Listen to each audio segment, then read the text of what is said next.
Houston, Tranquility Base here. The Eagle has landed. I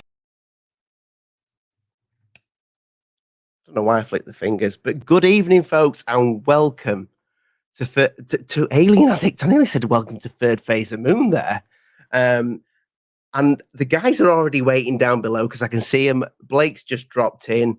I thought Blake might be a little bit late, but it's all good. We're going to have a hell of a show tonight, and we've got a lot to discuss. So without further ado, I'm going to bring up the boys. A few of them already know each other, but a few of them don't know each other. Blake Cousins, welcome to the show, my friend. Can you hear me? Ellie? How you doing? You got me clear? I've got you clear. You look wonderful, mate. You look. Good. It's Crystal. DarkHour. How you doing, mate? You good? I can't hear you, but you do look. You look great. We don't need the audio. We just need to look at you. You look fine. Richard. Hey, is this thing on? Thanks for having me. It is on, mate. Yeah, it's on tonight. Definitely on tonight. And we have Lee from Mussy Audio. Captain, or Boys. podcast grifter at your service. How is everybody in this fine evening? We've got a lot to discuss. A little bit. Yeah. Doing good. Thanks for asking. A lot on the table. Blake, I want to start with yourself just because I'm aware that I don't know how long this is going to be, this show, and I don't know how long you've got, but you guys are calling something out that's going to happen in the next couple of weeks, hopefully, and you're going to get Greer with Lou. Did you say Lou's lawyer as well, and possibly Nick Pope? Well, about 3 days ago. And it's good to be on the show. Glad to be on, ALIEN ADDICT. Good to see you, DarkHour, Paranormal. Good to see you, Rich and Lee. Hey, Lee from Mussy Audio. So, anyway, I talked to Dr. Greer. I think it's like 4 a.m. his time. He's in North Carolina, and he had a lot to say in basically what's going on in today's narrative of basically this threat, and he's not happy about it. So he called out all these names. He wanted us to share this video on his channel, and I called him up afterwards. I said, hey, look, let's get these guys on so let's get a debate going, a communication, any kind of, a discussion. Let's hear both sides of the story, both sides of the narrative. And, I've already reached out to a few of the people. Dr. Greer is on board. He's ready to take them all on. And that I give him a lot of respect for that. It takes some guts. So, I could say people are hesitant to talk to Dr. Greer. Some people call him the lion. He'd be kind of a heavy-duty guy to debate. But, hey, these guys are saying this in the mainstream media. Why not come on a channel and just talk? Let's just talk. But people are afraid to talk. I can say I've reached out to a couple of people. Some people still, they're thinking. So let's keep our fingers crossed in 2 weeks. If these guys have the cojones to take on Dr. Greer and just have a discussion. It's not like we want to create like this rumble in the jungle, but we do want to create this dialogue that is necessary in this field. And, these guys should oblige to come on this channel. Luis Elizondo will come on any channel on YouTube. You might only have 10 subscribers on your channel, but he'll come on your channel and he'll have maybe 5 to 20 people watching. Why not come on our channel where we have tens, maybe if not hundreds of thousands of people watching and get eyeballs on this? This is the point. If he really wants to get the word out, if Nick Pope, Daniel Sheehan, Jeremy Corbell, and Luis Elizondo, if they got a message, why not come on one of the largest platforms in regards to this phenomenon and hash it out? So we're hoping that they do. I know, again, Dr. Greer, he's ready. He's excited. It took a little convincing. He thought this would be some kind of like publicity stunt.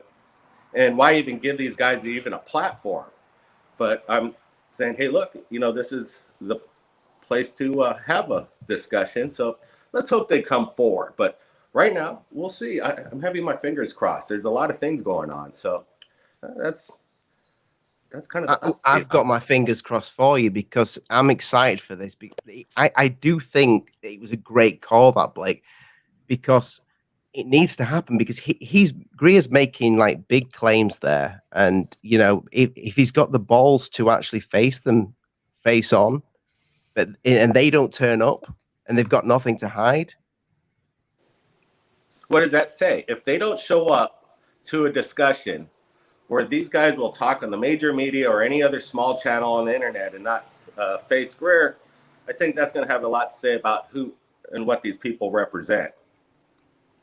Yeah, I've had issues with Greer in the past, but I have to say, like you, Rich and DarkHour were discussing on Rich's show the other day, it impressed me what he did. It's completely. I mean, I sent it straight to Rich, but obviously he'd seen it pretty much straight away anyway. But I think the entire people that are into this field have seen this, and there's going to be a split. I think Greer has won a lot of hearts back. He's creating a line in the sand, and you know, it is interesting. He was dropping names, which is kind of uncharacteristic of, you know, Dr. Greer. I guess he calls out names, but these people in the major media. It was surprising that he called out Nick Pope and some of these he's calling out pretty much all the community. And I'm not going to name some of the names that he mentioned, but he's pretty much not happy with them all because it's interesting. I think our little circle of the thought process on this threat narrative, we all are kind of on the same page, but there's a lot of these ufologists that have been in this for decades, and they're just going along with this story because they just want to put out the story. They don't care what the narrative is. It's just they're going to follow what's going on the headline and just go along with it. And yeah, Dr. Greer is not happy with a whole lot of people, not just the names that he mentioned. He's got a lot of issues with a lot of the others that are like big namers. So it really surprised me because some of these people are his, affiliates. He worked with them, all of them. Daniel Sheehan was in his last documentary, and now, there's things that have changed over the past few months. He's said some things about Nick Pope that really surprises me. But, Nick Pope obliged. He got back to me a day ago. He says, I can't give away too much information, but, he's aware. Pretty much, I think everybody's aware of this invitation. So, well, we are going to get, sorry. Go ahead.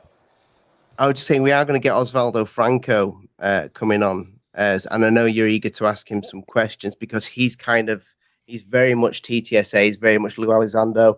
So I know Lou's no longer with TTSA, but he's kind of like, it would be interesting to hear what he has to say since Greer's come out and said this, because I've not spoke to him since this has all happened. But Lee, you look like you want to ask Blake something there. Yeah, the Greer thing. I've been skeptical of Greer for quite a long time. I think it's the most genuine he's ever come across. He seemed desperate to get his point across as quickly as he could do it. But what you say about like other people in the UFO community, which I'm happy that Ollie invites me to come on these things. I don't consider myself part of that because you guys have been putting all the hard work in where I've just been invited on a few shows. But it seems to be that there's like a group of people that are so desperate for some vindication for what they've been looking for. They don't seem to be looking at how this stuff's coming across, why it's coming across, why now. If you look at the state the world is in, this is a crazy time to all of a sudden decide right now's the time we should be putting this out. I just wonder why do you think now is it, if it is it? Well, the desperation maybe is the wrong word for Dr. Greer's statements the other day, but obviously the 60 minutes expose on the subject matter and the huge amount of audience that's listening to this narrative of this threat. Oh, we don't know where they're coming from. Oh, it could be China, it could be Russia. Greer's just kind of fed up with that whole idea. He's been warning about it for years, and I think this kind of was the straw that broke the camel's back. This 60 minutes, having so many people look at this, and everybody's confused after this CNN thing, and it is exactly what the 60 minutes thing. That's exactly the attention of the major media because, you know, we all see it. You don't get to hear the other side of the story. It's the same talking heads over and over again. And it seems like every social media outlet who's going on the same script is the one that's getting the play. What's crazy is that when we put out that Dr. Greer video and my, you know, discussion with Dr. Greer with the panel the other day, we named the title Dr. Greer, you know, has something to say, what have you. When we search Dr. Greer in the search algorithm, we can't find our videos. Wow. The only videos that he could find are the major medias, or maybe even GUFON. They'll Rich's search will come up on the Greer discussion, but why not Third Phase? Because we're not part of the script, and it's interesting. And they don't want these big numbers being seen and these massive eyeballs to hear this other side of the story. We all agree that you're watching the news every day. It's the same script over and over and over again. And you only got a few people that are able to talk in the major media. It's sad, huh? The casting show is done. They already found their actors, and they don't want any more people coming into this movie, I guess. Well, you can see what's happened. Like, I know Ollie's told me before, if you put UFO onto a video, it gets like delisted and deranked now. Doesn't seem to get delisted if it's CNN or like you say, if it's 60 Minutes, they can put UFO at the beginning of any video. Because I did a search the other day for UFO and UAP, and it's the same thing you get with any other highly politicized story now. It's the key players or what they consider as the key players, and it's gatekeeping, isn't it? Yeah, you know, it's crazy, right? It's in broad daylight, plain sight.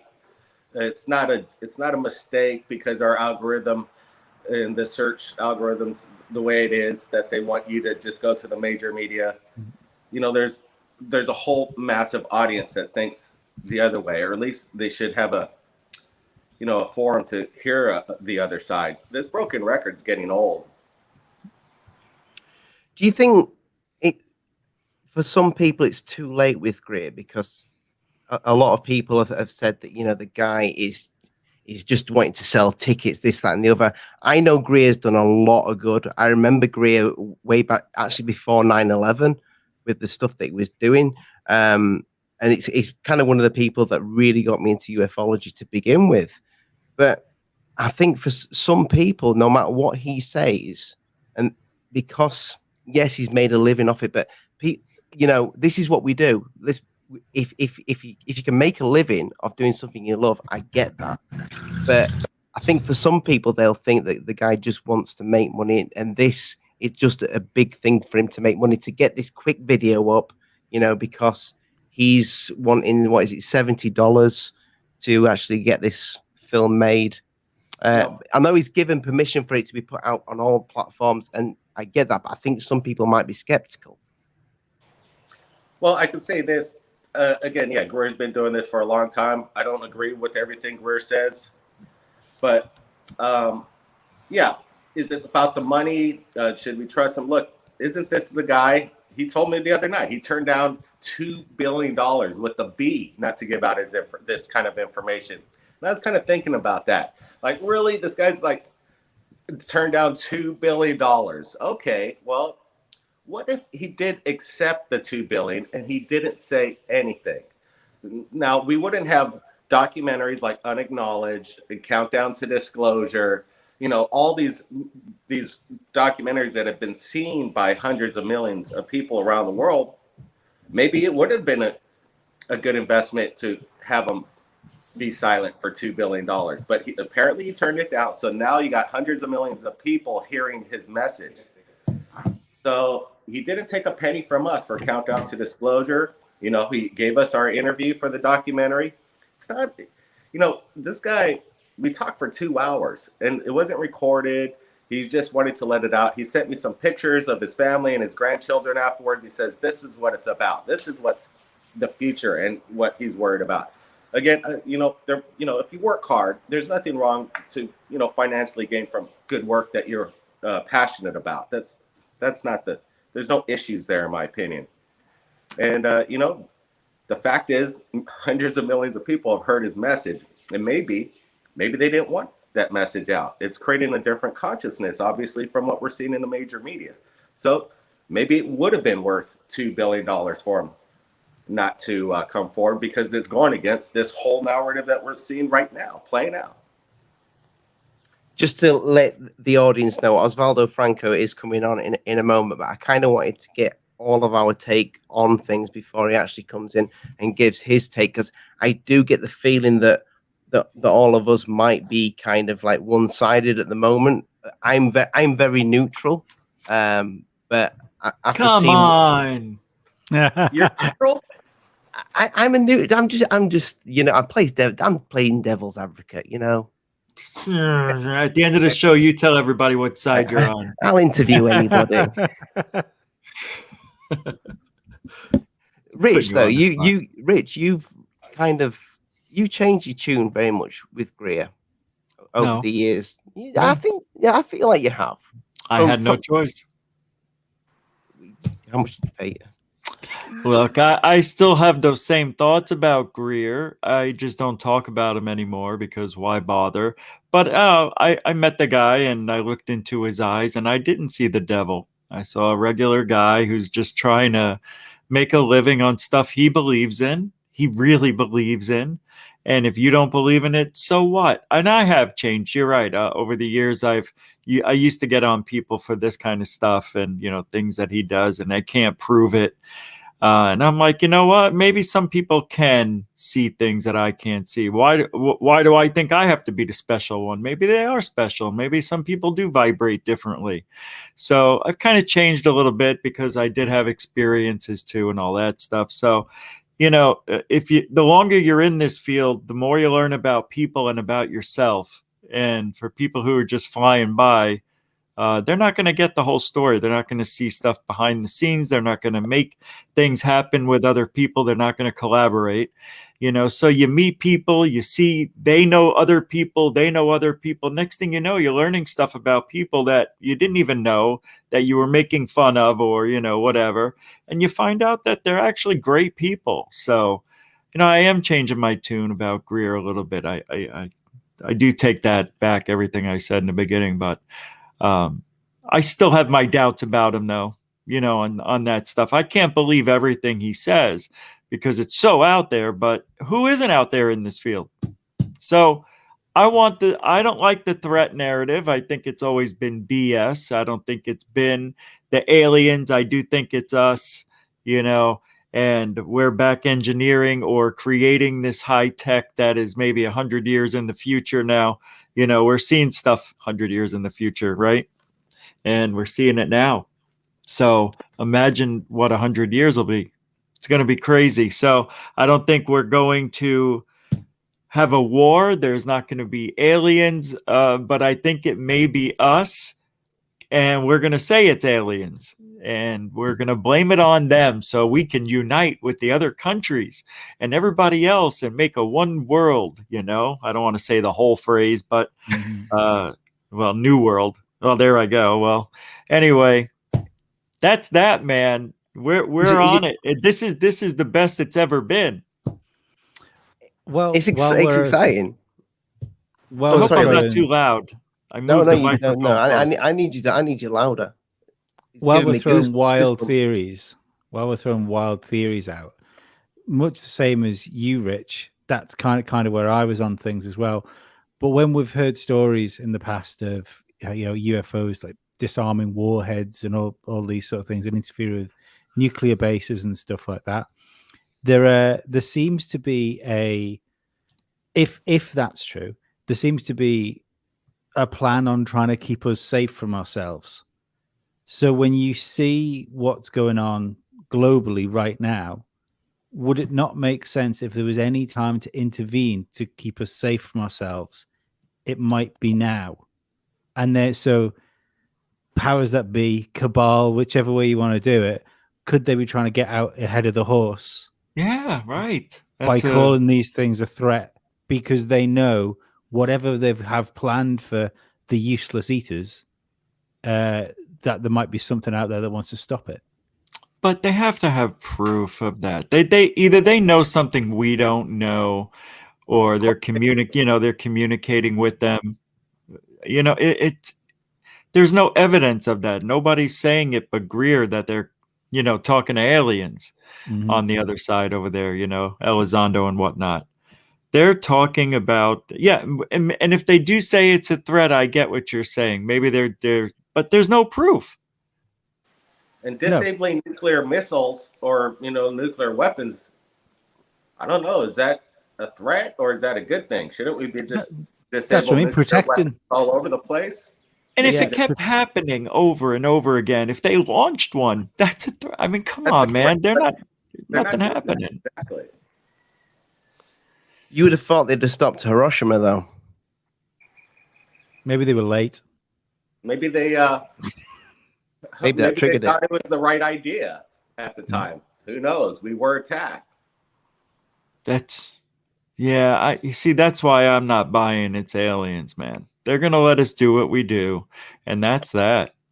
It's the way it's always been. That's what Greer's all messed up about. Well, he's not messed up. He's just mad about this whole thing, blaming it on the aliens. He just wants these guys to admit, or at least acknowledge that, hey, look, this could be one of ours, and it's in the Black Ops project, some kind of private corporation, Lockheed Skunk Works, Plant 42. They're building it over there. We know exactly where they're from, and he's just like, at least acknowledge that instead of acting. The whole thing is we don't want our adversaries knowing that we have this technology. So we're just acting like, hey, we don't know what it is. We don't know what it is, because they don't want to freak out the other countries and them knowing that we have this. So obviously they're not going to do that. Why would they? They would. Right. So it makes total sense to me that they're going to blame it on something they don't know, just so, deniability. But that's okay. High fives. High five. High five. But hey, all right. But don't you think that's okay too? Why are they maybe they're not so wrong after all? The only thing I think about that is how do you hide it? If one country has these vehicles that can do these things, I don't think we have wars anymore. I think the wars are all won. But if all the countries had them, I think we'd already know about this technology. No, all the countries don't have it, for one, in my opinion. And for another, how do you roll this out? How do you roll it out? Let's just put it this way. What would you estimate in DarkHour? Get into this conversation as well, Michael. Come on, Michael. I don't know. He's muted. Yeah, here's what I'm thinking. What do you think it costs to build a Tic Tac, right? To have this craft do what it does? $1 trillion. Okay? So we could only. There's not enough demand in the world. How much went missing on that day in September? About $2 that trillion. Much? Trillions. So let's just put it this way: the American economy is worth 270 trillion. So we'd only be able to buy 270 of these Tic Tacs, and our country would be bankrupt.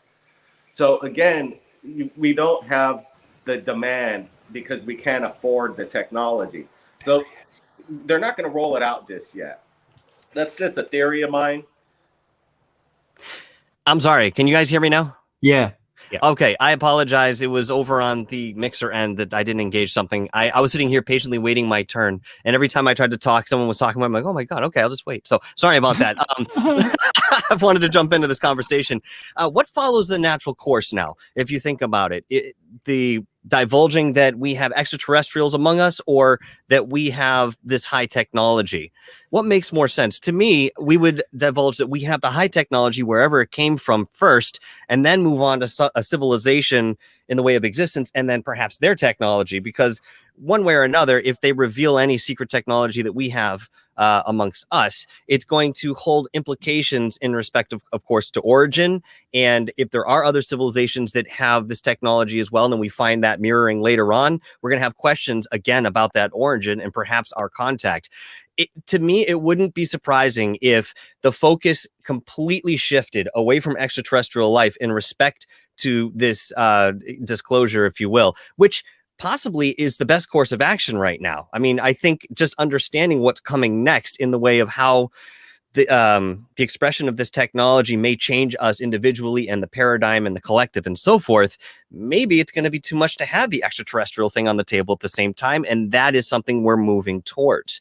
When you look at somebody like Greer, yes, I understand he's a very controversial figure, but here's the thing, especially in the way of what he just gave us. He has, and it's been said in many different ways, and you guys have said it too, a lot of balls to come out and do this. And you're not going to take up arms unless you're confident enough that you can defend yourself.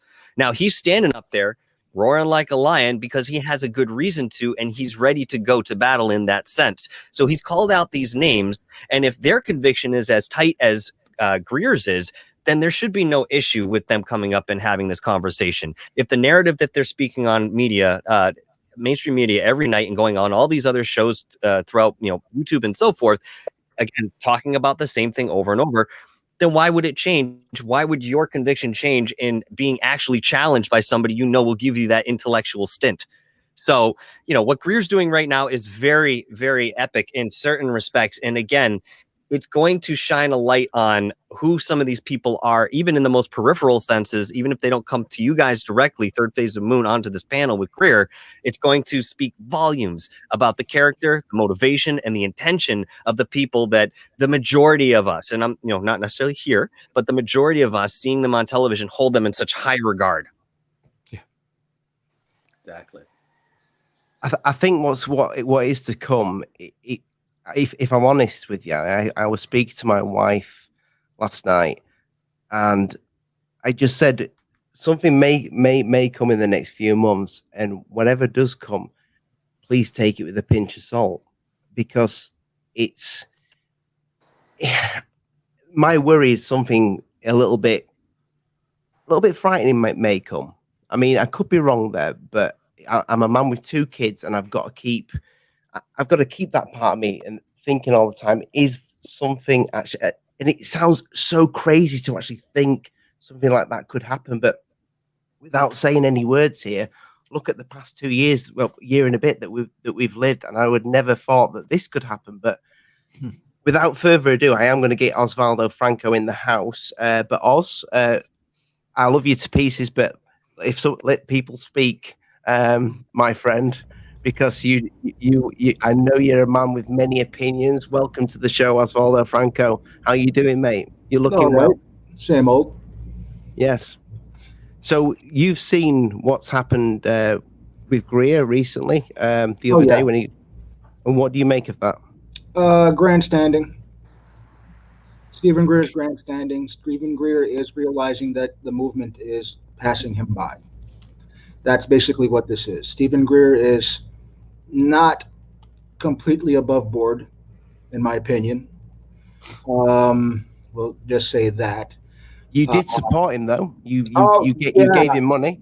I sure did, because I'm a ufologist. Because I put the cause first, always. And I wasn't really happy with what he did with my money, to tell you the truth. That was just a terrible documentary. More than what TTSA did. Oh, Pardon? nothing. Yeah, all right, Rich. Thanks. Nice to see you, Rich. Hey, Who you is it too. grandstanding? I said Osvaldo? it was more than what TTSA did. I mean, TTSA took people's money and they didn't do anything. No No matter what gets happened. I'm sorry. I'm sorry. No, I'm just saying whatever any of us say tonight, we are all, we're all in it together. Yeah, We just have but a who is it different grandstanding, opinions. Osvaldo? All these other guys that you support are grandstanding on the major media every single day with the same script. What's wrong with Dr. Greer, just disagreeing with their narrative? That's not grandstanding. My problem with Greer is this holier than thou attitude of Greer's. This quasi spiritual weirdness. I don't like it. I don't trust it. I think that he is grasping at straws, honestly. It seems that things are going in a very clear direction, and it's not going his way. When you're fighting up against a major media and corporations all on the same page, it's a battle that's going to be a tough one. and you got to admit that you're seeing the narrative, Osvaldo, what's going on in the major media. Do you hear any other side of the story, or it's always the same script? Doesn't that kind of give you any kind of red flag? No, that's how the media is. They're about everything. But that's the problem, though, isn't it? All of like how all of a sudden can we trust mainstream media when we haven't done for years? No, you shouldn't. But you are, because they're saying what you want to hear. No, who says I'm trusting the media? I'm trusting the process. You're trusting TTSA, which are using the mainstream media as an outlet. Yes, well, I look at it this way: TTSA has gotten more done than anybody has ever. They made a History Channel documentary. Period. Did you watch their TV show Unidentified? They're misidentifying UFOs constantly. They're shooting stars, really blurry videos, and they say that's a UFO. Or they're shooting military flares and go, oh my God, these are a threat. Or they'll misrepresent their analyzation of UFOs, where they put their UFO expert and go, look at this video. You tell us what it is. He's an enhancer of video, and they're looking at these parachuters with pyrotechs coming down. The guy doesn't say they're parachuters or pyrotechs. What he says is that this footage is manipulated. This footage is CGI. Why don't they just say it's freaking people coming down in parachutes with pyrotechs? But no, they're saying it's CGI, or they're if that's good work, I'm not sure. Unidentified was trash, in my opinion, of what they brought to the table. And it was totally this fake threat. Listen, if it wasn't for TTSA, we wouldn't be getting this Senate report. Period. We would not be getting it at all. No, that's fair, but doesn't that only depend on how much what that's we going get? to do? That's basically going to be everything. Well, Just because they're in bed. If you were waiting for perfect, it's not going to happen. You're going to need good enough. But when they it's a lot better than nothing that we've had for like 50, 60 years, basically nothing. Well, TTSA only brought the discussion out. That's it. We're talking about the Tic Tac and gimbal. This is the holy grail of what we've seen in the past 60 years. It is given its sources. Yeah, gun camera footage that the military admits is theirs. That's enormous. Maybe it's not the clearest footage in the world, but you can have super clear footage. They're going to admit that it's not theirs because they don't want to admit it's theirs because they don't want to panic the rest of the countries that we have this technology. That's why they're denying what they're seeing in the air. Because I don't know if that really holds water, though. I mean, honestly, us being the only nation in the world with nuclear weapons for a time was not such a bad move for us. We didn't really seem to care that everybody knew that we had the nuclear weapons when we were the only people that had them.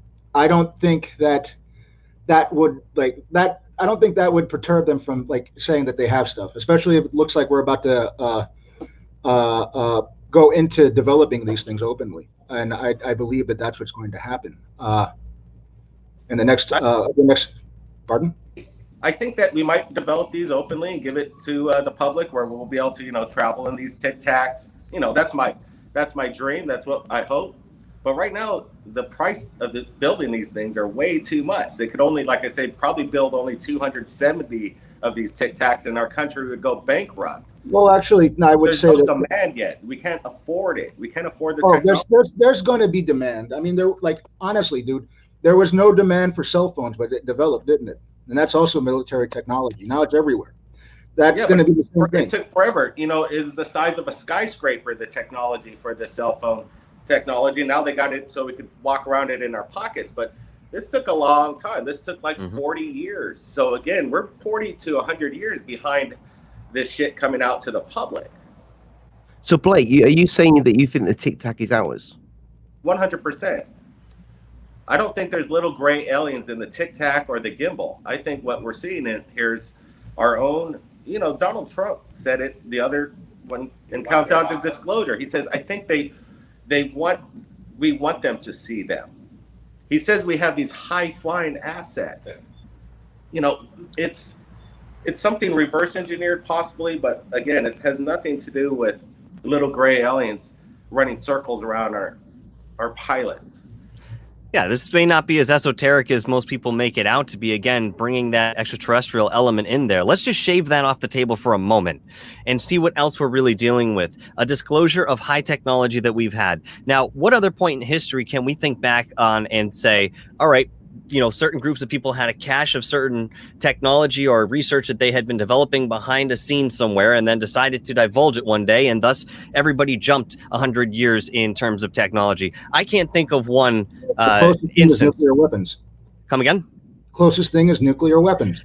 It would be the closest thing, and yet in the same respect, we all know about nuclear weapons today, but there's all this information and technology, apparently research going into behind the scenes, wherein they are so much further in respect to technology than we are aware of. Now, when you brought up cell phones, that's a great idea, because when they brought them out, it was a trickle effect, and we see this a lot. It was just a little bit of this technology. Now, for all we know, they could already have the end product wherein it does everything that they're giving us little features on every single year as they upgrade to continually milk out that economy and whatever development it took to get to the point they have. Yeah, but of course, again, it'll be for rich people, like always.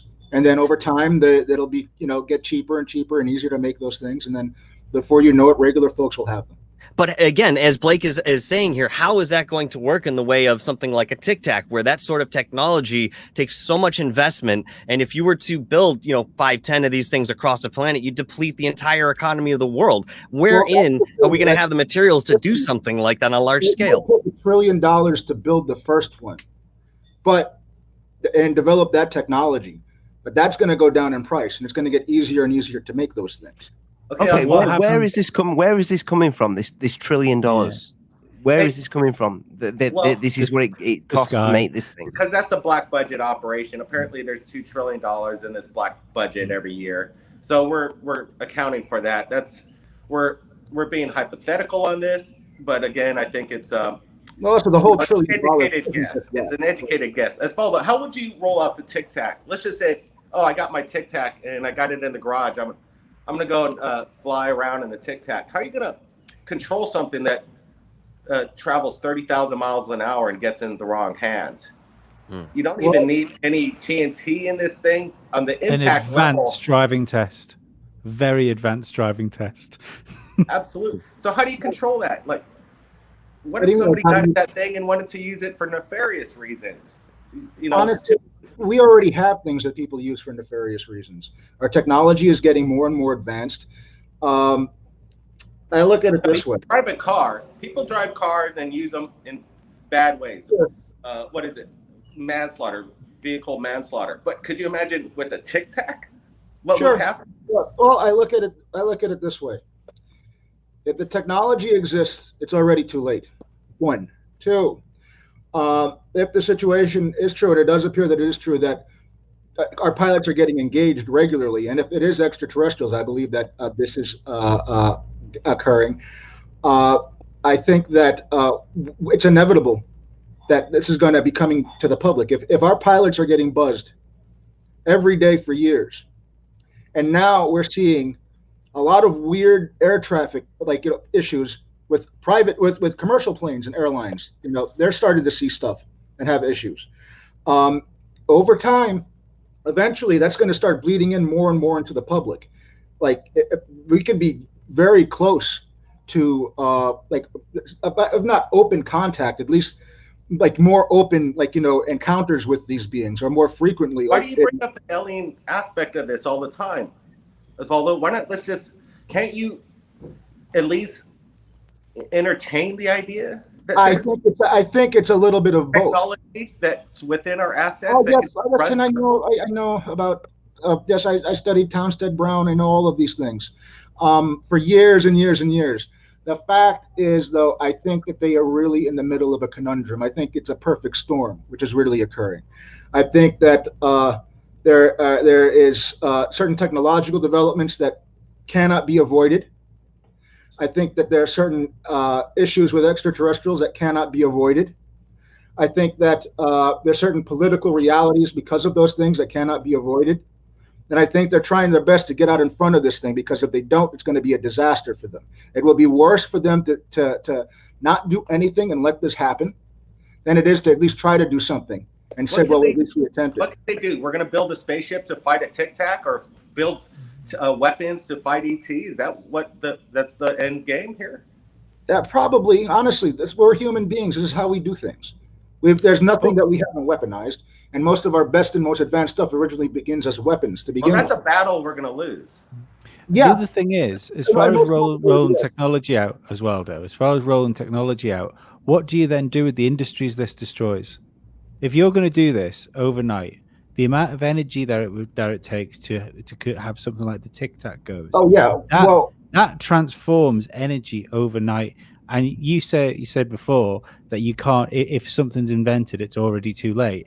Look how long it took for the electric car to even like come close, and how much that was pushed back on. The electric car was also brutally sabotaged, time and again. Yeah. You know, so what makes you think that this technology can just be rolled out, decimate oil industry and the energy industries we have now? It's a quantum leap from what the electric car is to diesel. As I've stated before, I think the powers that be have maybe more than one gun pointed to their head at this point. I don't think they're doing this because they're nice. I don't think they're doing this because they particularly care about us. I think that in order for them to maintain the control that they have to do something, because things are going to get weird and it might not work. Speaking of gunpoint, and I hope I don't get into trouble for playing this, but I kind of wanted your opinion on this. I've taken a little clip of Lou's. Who knows what they are? But sorry, check out the guy. Who's the guy next to him? Because I mean, I'm that's that new CE5 guy. What's his face? Right. Just look at his expression when he's talking.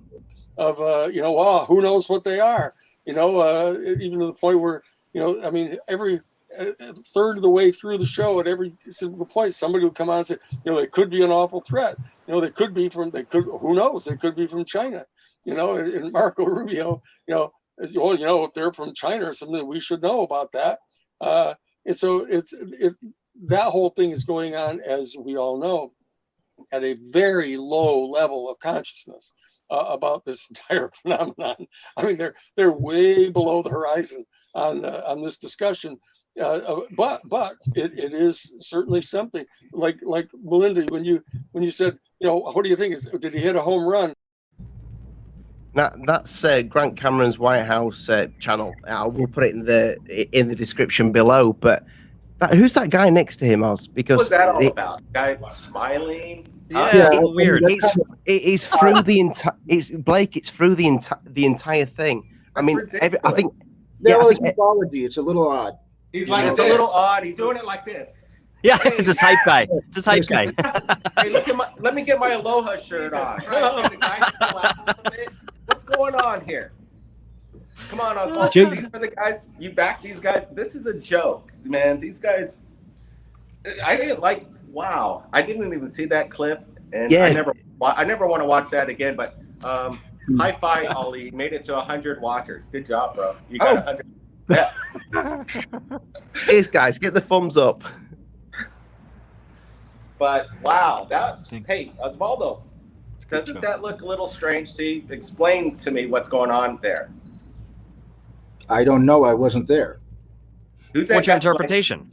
What's my interpretation? Yeah, what's going on with this guy here, hyping him up and just kind of supporting him in a visual sense? And why is he laughing? Why is this a laughing matter? I thought we were all pretty serious about what was happening. Why do they think it's funny? We don't know what he's feeling or thinking. Honestly, dude, how am I supposed to know? I'm not telepathic. No, I'm asking your opinion, Osvaldo.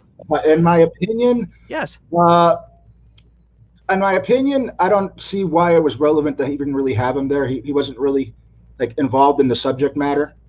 I saw the whole interview. It's one of the odd things that. Pardon?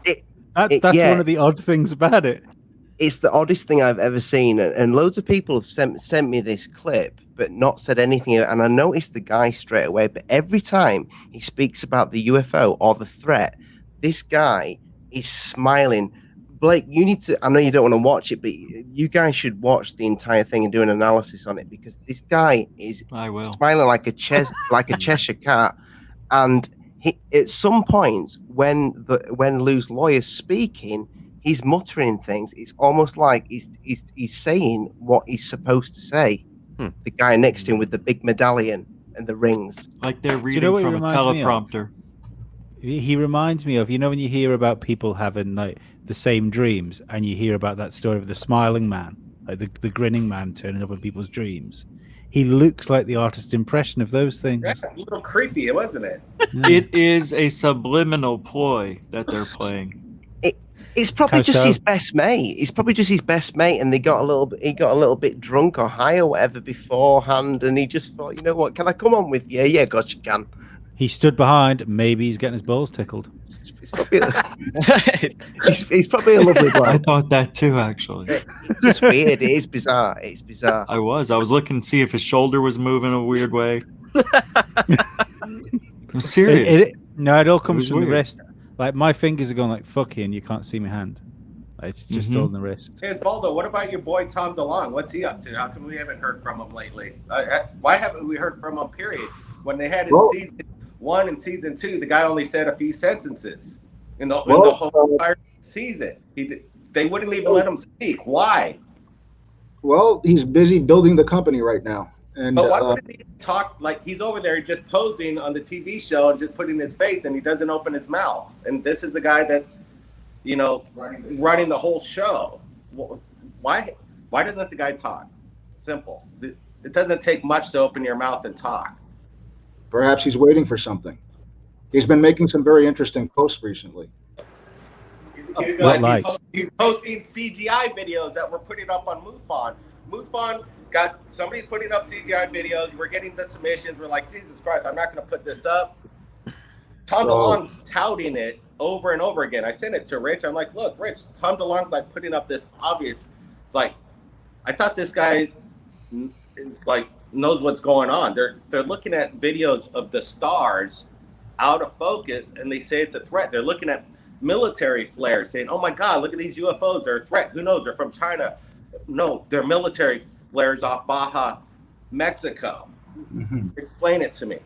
That's an interesting criticism from you, actually, I would say.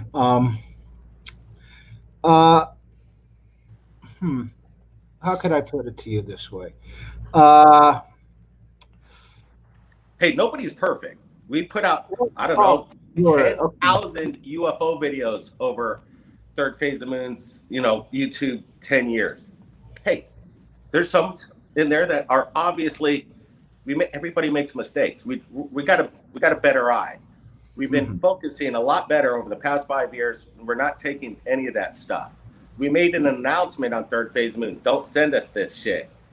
So we're talking about now. We're not talking about what happened 10 years ago. Let's stick with this. Let's stick with the actual thing. The concerning thing here is what's actually going on now. So it's not about like throwing stones at each other. It's just let's just have the discussion and kind of like let's just keep it real, because I do get, Oz, what Blake's saying there, and I'm going to remind you of something here that Greer said when he said that he thought that Tom DeLonge was being used. So I'm very much on the fence because I don't know Lou Elizondo personally. I have no idea who he is. I don't know Greer. I don't know who's right, who's wrong. I think what Blake's doing there by offering them both to come on the show and both to speak it out is great. Honestly, I don't think Elizondo really needs to do that. I think Greer needs to speak to Elizondo more than Elizondo needs to speak to Greer, quite frankly. Elizondo speaks to anybody on YouTube with 50 subscribers. But he doesn't. He also doesn't like Greer. A bigger audience. He's taking a few veiled swipes at it, like thinly veiled ones too. What's wrong with the discussion? We're having a discussion. We're grown-ups here. Why Honestly, can't Luis talk to Greer? Oh, I'm sure he can. Perhaps he's waiting for certain things to come out before he does that. In fact, this conversation might get much more interesting next month than it would have if it happened, say, today or tomorrow. honestly, and it doesn't seem like Greer is really relevant to any of this in regards to what Elizondo and Mellon and the others are doing. Right. I don't understand. Just because he's Why not? with what they're saying is that he's not relevant. Doesn't that his documentaries are one of the most watched documentaries on Amazon? Not just our documentary, Countdown to Disclosure, but across the board. And you're saying he's not irrelevant. People, and it's just not entertainment, in my opinion. That's why people want to watch it. Obviously, Greer's had some connections. You know, look at right here. Look, Countdown to Disclosure is being recommended #1 on Amazon right now. So why is that? Because that's the only side that we're getting. And what a relief that at least there is an alternative viewpoint. Well, that depends on the viewpoint. If that alternative viewpoint is also loaded and disingenuous, then that's not neither here nor there. You know, I just honestly, I don't think we're getting the full truth out of anybody, to be honest. Okay. I don't think we are ever going to. And I don't trust Greer. I have reasons not to trust Greer. I've had personal. Luis Elizondo? Pardon? You trust Luis? I trust him more than I do Greer. But again, I don't know Lou Elizondo. Okay, I don't know if that makes much sense. It does. I had a personal incident with Greer that didn't go very well, and I gotta go with what happened. Sure. I think I saw a bit of the side of Stephen Greer that he keeps hidden from the public, and I didn't like it. Oz, can you? Yeah. This was just. I spoke about it briefly before. This was just before the I think it was just before the Washington press conference that he had. Greer was in New York. He was by Cooper Union. He was giving a presentation. He was showing the witness testimony that he had done. It was like a 4-hour long presentation with like an intermission. And I was like 19 at the time, a young physics student.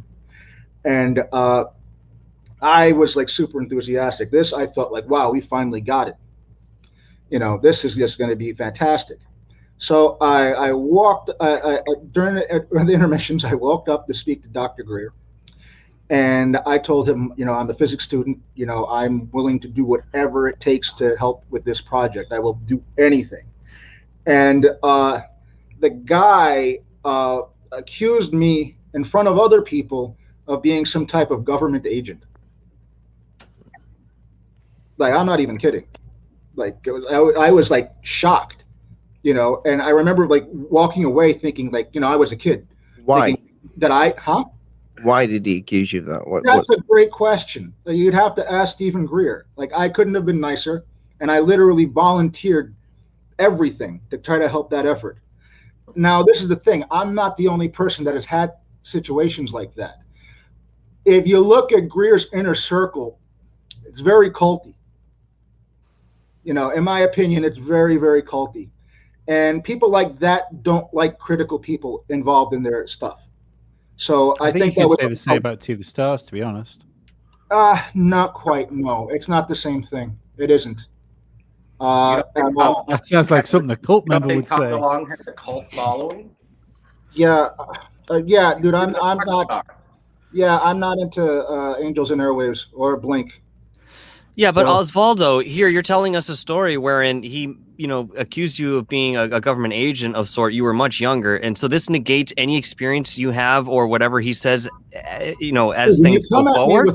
When you come at me with an over the top false allegation, you know, about myself, you know, I gotta really, you know, what else am I supposed to do? Oh, well, he didn't mean it. Yes, he did. What did you say to him? I couldn't say anything. I was like in shock. I could not believe. So he just took one look at you and thought you're in the FBI. Yes. CIA. Basically, and the weird thing is, if he said it, absolute bullshit, Osvaldo. What? I don't believe you. I don't believe that happened. I'm sorry. I might have don't been a care what you believe miscommunication. then. If you believe is irrelevant, that's what happened. Well, yeah, but why? Like, nobody. You couldn't Well, walk up the to thing somebody is, and then well, go, I thought it was hard to you're some explain. you're in the Secret Service." Yeah, it didn't make any sense to me either. What was your me approach? walking up to Now, can I finish the story? When he said it like in earshot of a group of people that were with him. I'm thinking that he said it for their benefit. It's an assumption, though. Yeah, but well, it's the only thing that makes sense to me. Do you mean It's like he's still sort of showing off? apophenic. Pardon? Do you mean like showing off in front of people? Yes, exactly. Like singling you out? They're always after me. Could he have been like having a bit of jest? I don't know. It wasn't a joke. Nobody was laughing. How Hey, old were you? I was We've like all- 19. Hey, Rich, So he when didn't met he Dr. didn't say Greer- that you were a secret agent. Excuse me? Sorry, he didn't say he thought you were. No, like he basically intelligent. accused me of being some type of agent. Well, what did he say? How did he say it? That's what I'm trying to get to. Well, he came off very hostile. It was like I'd spoken to, like I said, I literally just like was like, oh my god, like this is absolutely wonderful. Like my name is Osvaldo Franco. I study physics. I would do anything I can to help. And he looked at me like very tersely, and then he started basically saying that I was an agent. So Oz, why did you? Sorry, Basically, he but was saying- why did you support Sirius then? Because you can't have been 18 at the time. Yeah, When did Sirius come out? So because you're in the you're in the credits. You're in the credits. Sirius came out a few years after that. You forgave him. And what happened was I thought, well, if Stephen Greer had the best shot at getting this done, I figured maybe he has something. So I went and I supported this. And then it turns out it really wasn't much of anything. So Blake, you were about to say something before. Yeah, about Rich. Well, we About Dr. meeting Greer. Dr. Greer was in Scottsdale, Arizona. We had Doc Skinner and Rich from GUFON. We said, hey, look, we want to get our camera guys out there, our panel members, get an interview with you, Dr. Stephen Greer. We don't ever give him our questions up front. He takes them and he answers them. That's what I respect about Greer in his own way. Look, I'm not on the Greer bandwagon on everything he talks about, but I do believe because of his situation, where he's at, how long he's been in this field, that he's privy to information. In my opinion, I think he really has some information out there. He's hobnobbing with all the people within Washington. Some of this, did Greer think you're an agent that was trying to infiltrate his group? No, Yeah. he did not. If anything, you would have thought that maybe you should have took it as a compliment, Osvaldo, that, wow, that you're a freaking secret agent, man. And wow, you're... At the very least, it shouldn't put you off for the rest of your life in regards to this person. I was attacked by a crazy man, basically. That's how I took it. I tried to be more forgiving about it. I helped support the documentary, got burned. How many more chances am I supposed to give? One How more. is that me being unreasonable? Sometimes people make mistakes, but they might be saying the right thing in the future. Maybe Greer's on to something. I don't know why we can't have the discussion with these guys. It just doesn't make sense. I know that's what we're here for, but It's just a discussion, right, Rich? yeah, that's all. But these guys wanted to come and talk to Greer. What are they afraid of? Because Greer's gonna bring up some history on them, possibly some of their background that people aren't aware of, some of the agreements some of these guys made with the major media, possibly getting paid by the major media to keep this story going the way it is, scripted. Maybe he might say some of that. Maybe they wouldn't appreciate some of the things Greer would say.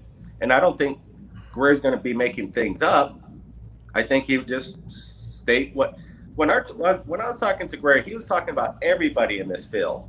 He's disappointed in a lot of people. And yeah, and a lot of people are disappointed in him, actually, if you see some of the responses. no, they're not disappointed in Greer. He's just disappointed in them because they're going with this narrative, the Jeremy Corbell video. They're backing it up. They're backing up everything that's coming out. and they're just going along with it because that's what they do. They don't have their own minds. They don't think subjectively the way we do. You know, we're not taking sides here. We're just following what the people are saying. And, you know, some of these people in this field are just, you know, taking this message from the major media and just rolling with it because that's what they do. That's their job. They're not there to, you know, call out or have their own opinions. They're just going along with it. And Greer's disappointed that these people are actually believing that these Tic Tacs are piloted by little alien grays. Do you really believe those craft are piloted by extraterrestrials that are buzzing our navies? That's your opinion, Osvaldo? You think It's a possibility. He said some are and some aren't. Yeah, Earlier. I believe that, that there are some of us, those that are ours and are sophisticated stuff, and some that just aren't. So the Tic Tac, in your opinion, is being controlled by some alien race, whether it's unmanned or not. They have a mothership up there, and they send out their drone to go do this. Perhaps. But that's not what Osvaldo said either. He said he thinks it's mixed. It's both us and them. And I kind of believe that too. Yeah. Which, I mean, you may think that may be strange, but it's true. I think it's both because we don't have proof either way. Yes, and I also believe that I think that there is more going on to this. I think that there's a perfect storm. I think it's a little bit them, it's a little bit us, and other issues. Okay, so that's great. That's fine. But do you think that the aliens are a threat? Why wouldn't they have done something threatening a long time ago? Why haven't they taken action? Why now? It's disingenuous. Like, all right, when you're talking in the military mindset and military terminology, it's a threat. Does it mean it's a menace? No. Is there a scale of 1 to 10? Is it an imminent threat? Probably not, unless there's things that we don't know. You know, from what I've seen, no, there's not an imminent threat. But people keep saying that there's more to this story, and I think we're going to have to wait and see what comes out. And then that might change everything. Yeah, but see, when you... What happens if they come up with something and it's like, oh, shit, there's a legit threat? What happens then? Yeah, but if you're telling me that it's not immediate, if it's not immediate and they're still planting this seed of fear, what in our history is going to prove that they wouldn't or couldn't manipulate this at some other point, call upon this seed that they've already put in and relate it to anything in regards to the technology? They do that with everything. Of course they're going to be able to do that. You know, that's like... And these are the people that are propelling this forward. These are the people who are planting the seeds. These are the people you are following and supporting. If they're so upset with Greer, why aren't they calling out Greer the same way that Greer's calling them out? Why aren't they going through that? Well, actually, Lou has made, like I said before, Lou has made some thinly veiled swipes at Greer. But I don't think he's really... I don't think they're focused on Greer. I don't think they really care about Greer. Because Tim McShillen, who's part of that group, of the deflate.org or whatever it is, he doxed Greer last month or a month or two ago. They have an agenda, and that's to keep us out of it. And Greer is with the biggest voice in this field a lot of the times. So they were doing a preemptive strike, trying to say that he doesn't pay his taxes and all this other stuff. They were trying to, take his character out before. They need to talk. If Elizondo won't go with Greer, I can think the only reason Elizondo wouldn't do it is because they want to keep Greer out of the narrative. They don't want, because at the moment, although Greer's got a massive audience, he's in that position of speaking to the converted. He's talking around the people that are in this field anyway. Whereas what he does do if he speaks to Elizondo is he gets opened up to that mainstream media field as well. And I don't think they want that because I think they want to control the narrative. It would be interesting to see if Joe Rogan gets Greer back on. And I know you said, Lee, before that Joe Rogan... Elizondo, I bet. Well, I predicted that like over a year ago. I don't mean to blow my own trumpet, but this will happen, boys. This will happen. Lou will be on Joe Rogan, 100%. He is. I can't believe you predicted it. Soon, I imagine, like in every possible media outlet after this this happens. There's a lot of weird things happening. Demi Lovato signed some type of contract to produce a show for NBC on UFOs recently, and we know that Lovato is like joined at the hip with Greer at the moment. So I would strongly like anticipate Greer either being on that show or Greer's narrative being the focus of that program. Well, we've been having a heads up from Stephen Bassett. I had a conversation with Stephen the other day, and obviously the 60 Minutes drop. The major media, all these cable television shows, Showtime, they're all working on this as we speak. HBO Max, everybody's working on this topic. So in the next couple months, we're going to be flooded.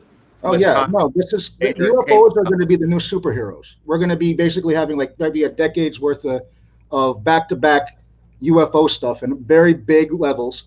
You know, as a cultural phenomena, I think there's going to be at least a decade of recoil from this.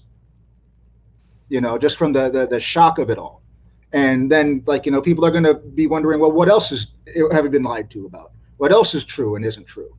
You know, and that's going to lead to other like interesting problems. I mean, especially when like, you know, YouTube and other social media companies have been really trying to clamp down on people's ability to object, you know, or say something opposed to like, you know, an official corporate narrative one way or the other. I think that's, again, I see them trying to do certain things, but I don't see it working out long term. I think it's going to have less impact than you think it will do. I think what's going to happen is because there's such control over social media and platforms like Twitter and YouTube and Facebook, that it's going to be like the 1984 effect, where this is going to come out, and then all of a sudden you're going to get people like us, which have always been interested in this, are going to go, hang on a second, this doesn't add up. And the conspiracy theorists will become the skeptics, and the people that were skeptics will be the ones that are, well, of course, we've always been at war with Eurasia. You know, it's going to switch over, and it's going to be like everybody always knew that UFOs are real, because people don't like thinking they were being lied to. So they'll just adopt this new like social norm. That's an interesting theory, that, Lee. But yeah, Lee, we need to be careful with that one. If we go any further, YouTube might take us down. Yeah. But no, I know what you're saying there. I know what you're saying. Like it's like my wife will probably tell me the aliens are coming. We'll be the conspiracy no, calm theorists down, because we think they're from Earth. Yeah. Which I'm on the side of Osvaldo and Rich here. I think it is both. I definitely do think it is both. But I think, like Blake said, that the Tic Tacs, I think that is probably ours. Well, the truth is probably much more muddled than what we could, look at peripherally once again and then come to a conclusion. In my opinion, I sit with you guys on that too. I believe that more than likely, probably 85% of what we see in the skies is ours in an unidentified fashion, and the other 15% might be just unaccounted for. Maybe there is actually something more to that. But, in that respect, if there are certain species that are indigenously creating these crafts, whether it's on planet or in dimension, what have you, and they have enough command that they're either sitting in our atmosphere cloaked or they're passing through on a frequent basis, I would think they'd be they'd be less apt to make the mistake of being visible. Whereas if we're still developing the technology, maybe we're making those mistakes as we're developing the technology, and that's why we're actually seeing some of these things, blink into existence and blink out, because we're still perfecting that technology on certain levels. Yeah, I was surprised when because Greer did briefly mention the triangular UFO that Corbell put out, and he didn't. I thought he was going to say this is fake. I thought he was going to agree with Mick West. He actually, it's just misidentified. Go ahead. Oh, sorry. So Blake, you are you on the side with Mick West with this? The more and more I look at it, and do you hear me? Yeah. We hear you fine. Yeah. Can you see the clip on the screen?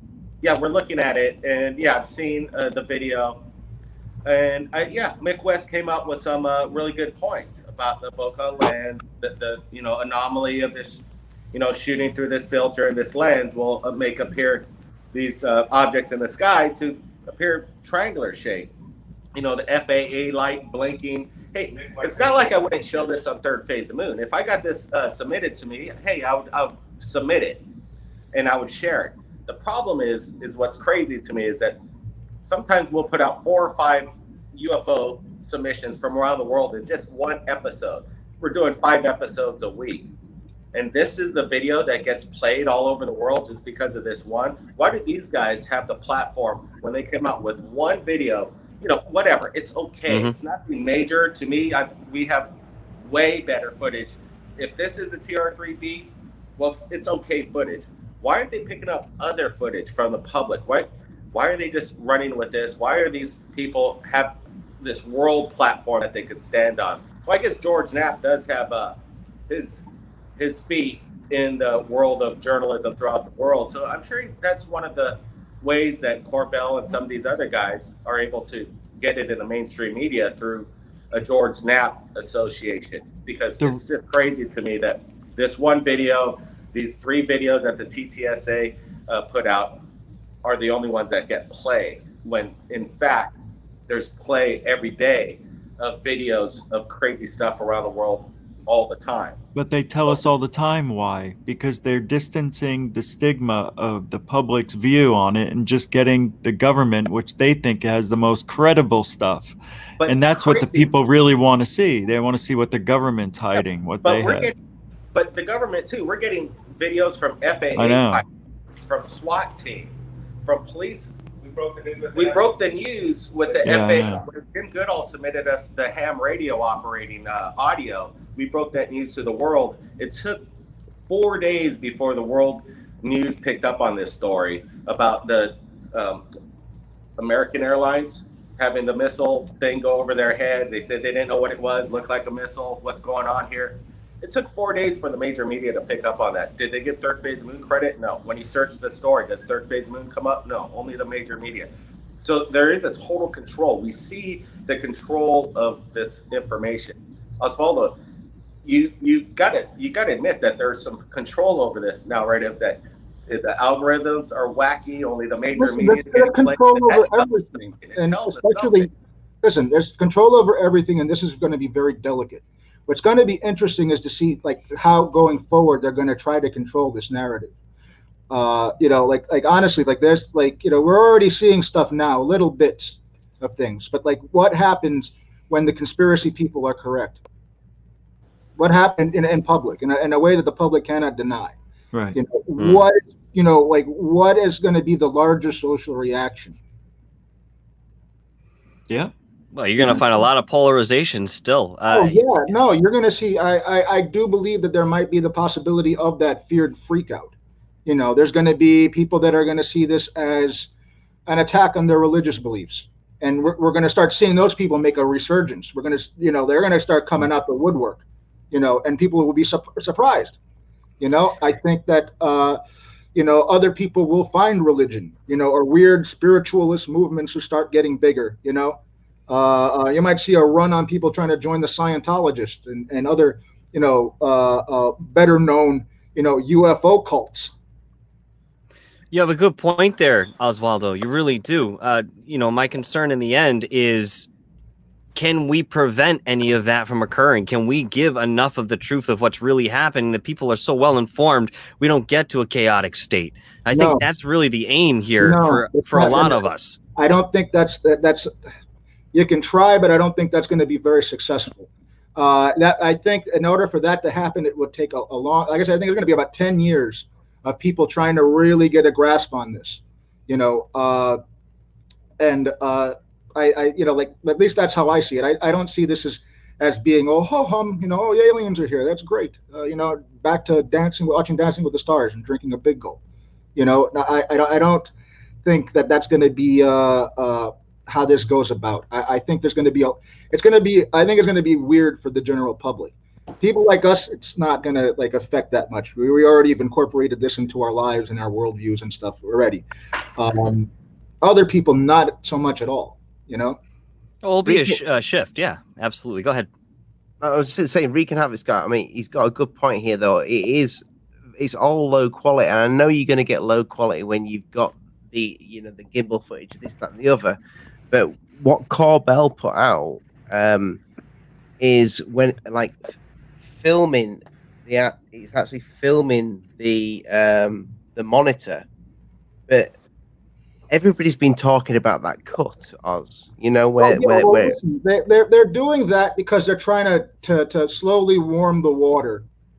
I don't think you probably don't want to all right, when UFOs are a blob on FLIR, and it's kind of ambiguous to the general public. They're kind of like whatever.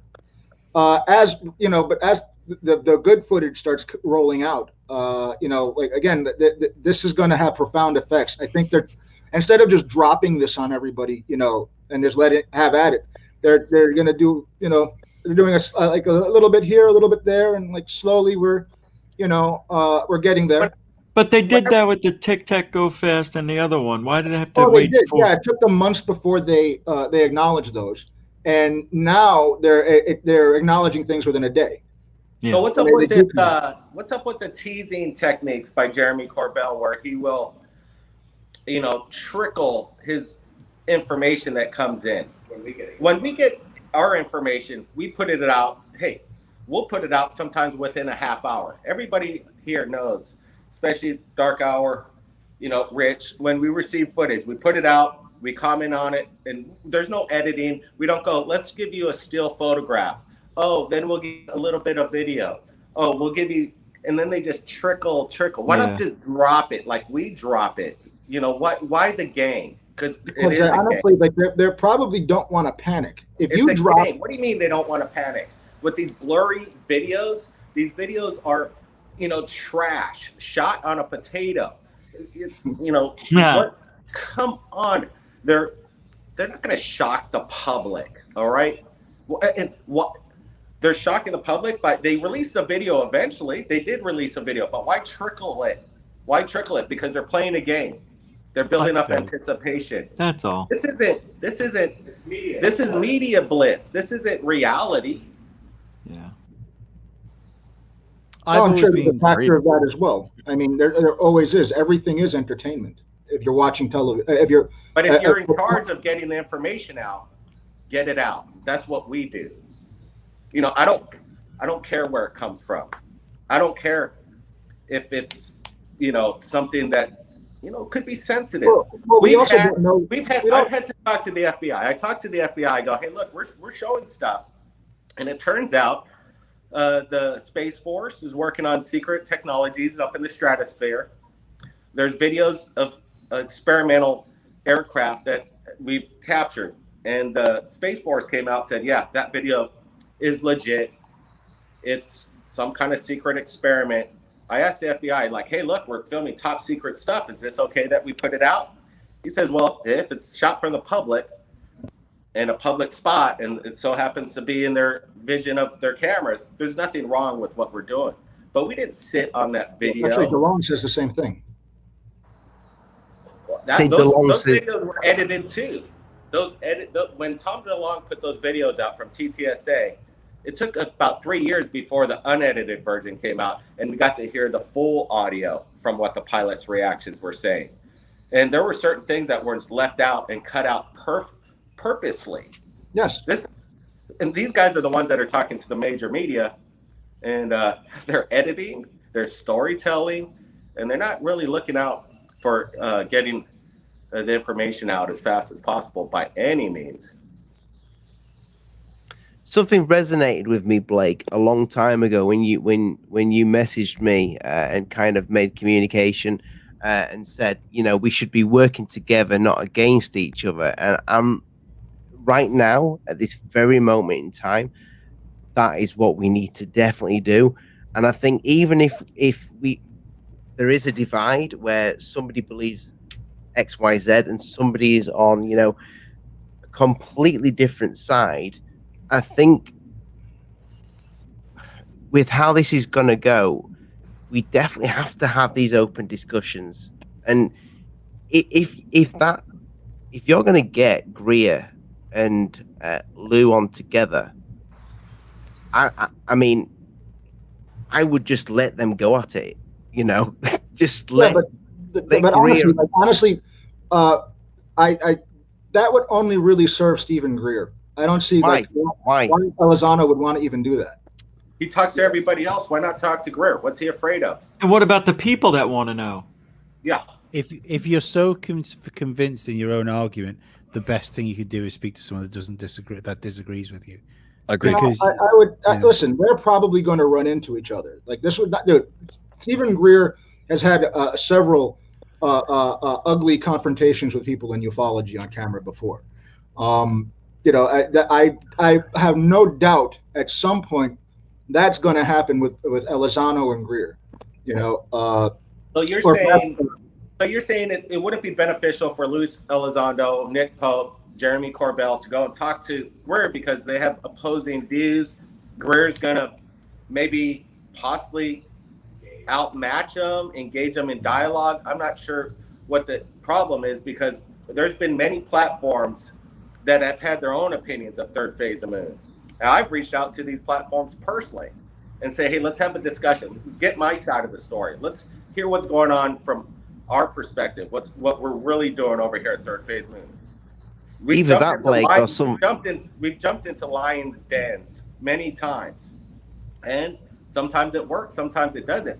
But in a way, I think again, this dialogue. What are they afraid of? Why not just dialogue? Have a discussion. And wouldn't it be nice to just hear?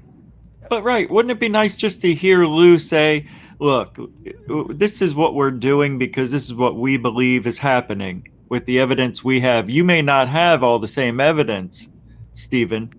You know, and then Stephen Greer would probably say, but I have insiders, you know, and he'll go that route. And I think it would be interesting to hear how that would play out. And I can see why Lou Elizondo, I even told Third Phase, they're not going to come on your show. They're not going to do it.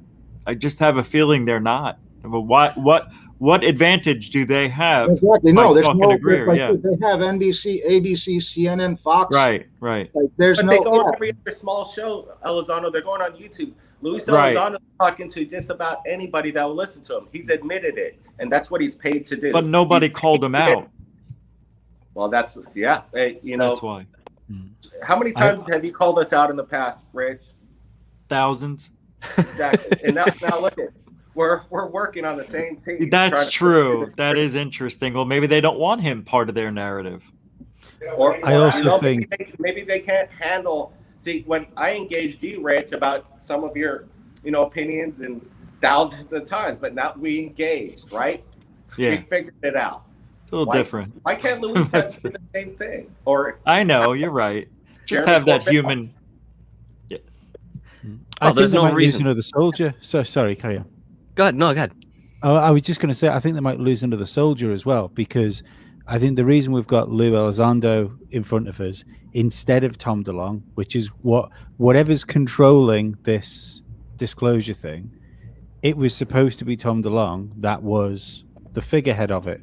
He made an absolute fool of himself on the largest show in the world at the time. It's when Rogan was, before he moved to Spotify and sort of fragmented his audience. You've got the biggest audience in the world, and he made a fool out of himself, and that's why Tom DeLonge and TTSA faded away, because the narrative is more powerful than that individual entity. And I think if you stick Elizondo and Greer together, I think Greer might make a turkey out of Elizondo. But we'll never know unless Elizondo decides that he's ready to engage in an adult conversation, just like he's doing on other shows, wherein the only difference here is that he'll actually have a call and response to work with rather than just a host interviewing him and him answering questions. This is probably the most healthy thing that Lou Elizondo could do, even for his own face. Because imagine if he stood his ground up against Greer and they both came up within the conversation with many, discussion points here that could be talked about for years to come.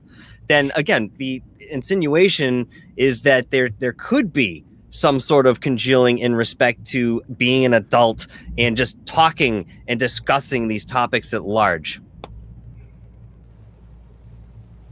I agree. Sorry, I got put off them with Greer.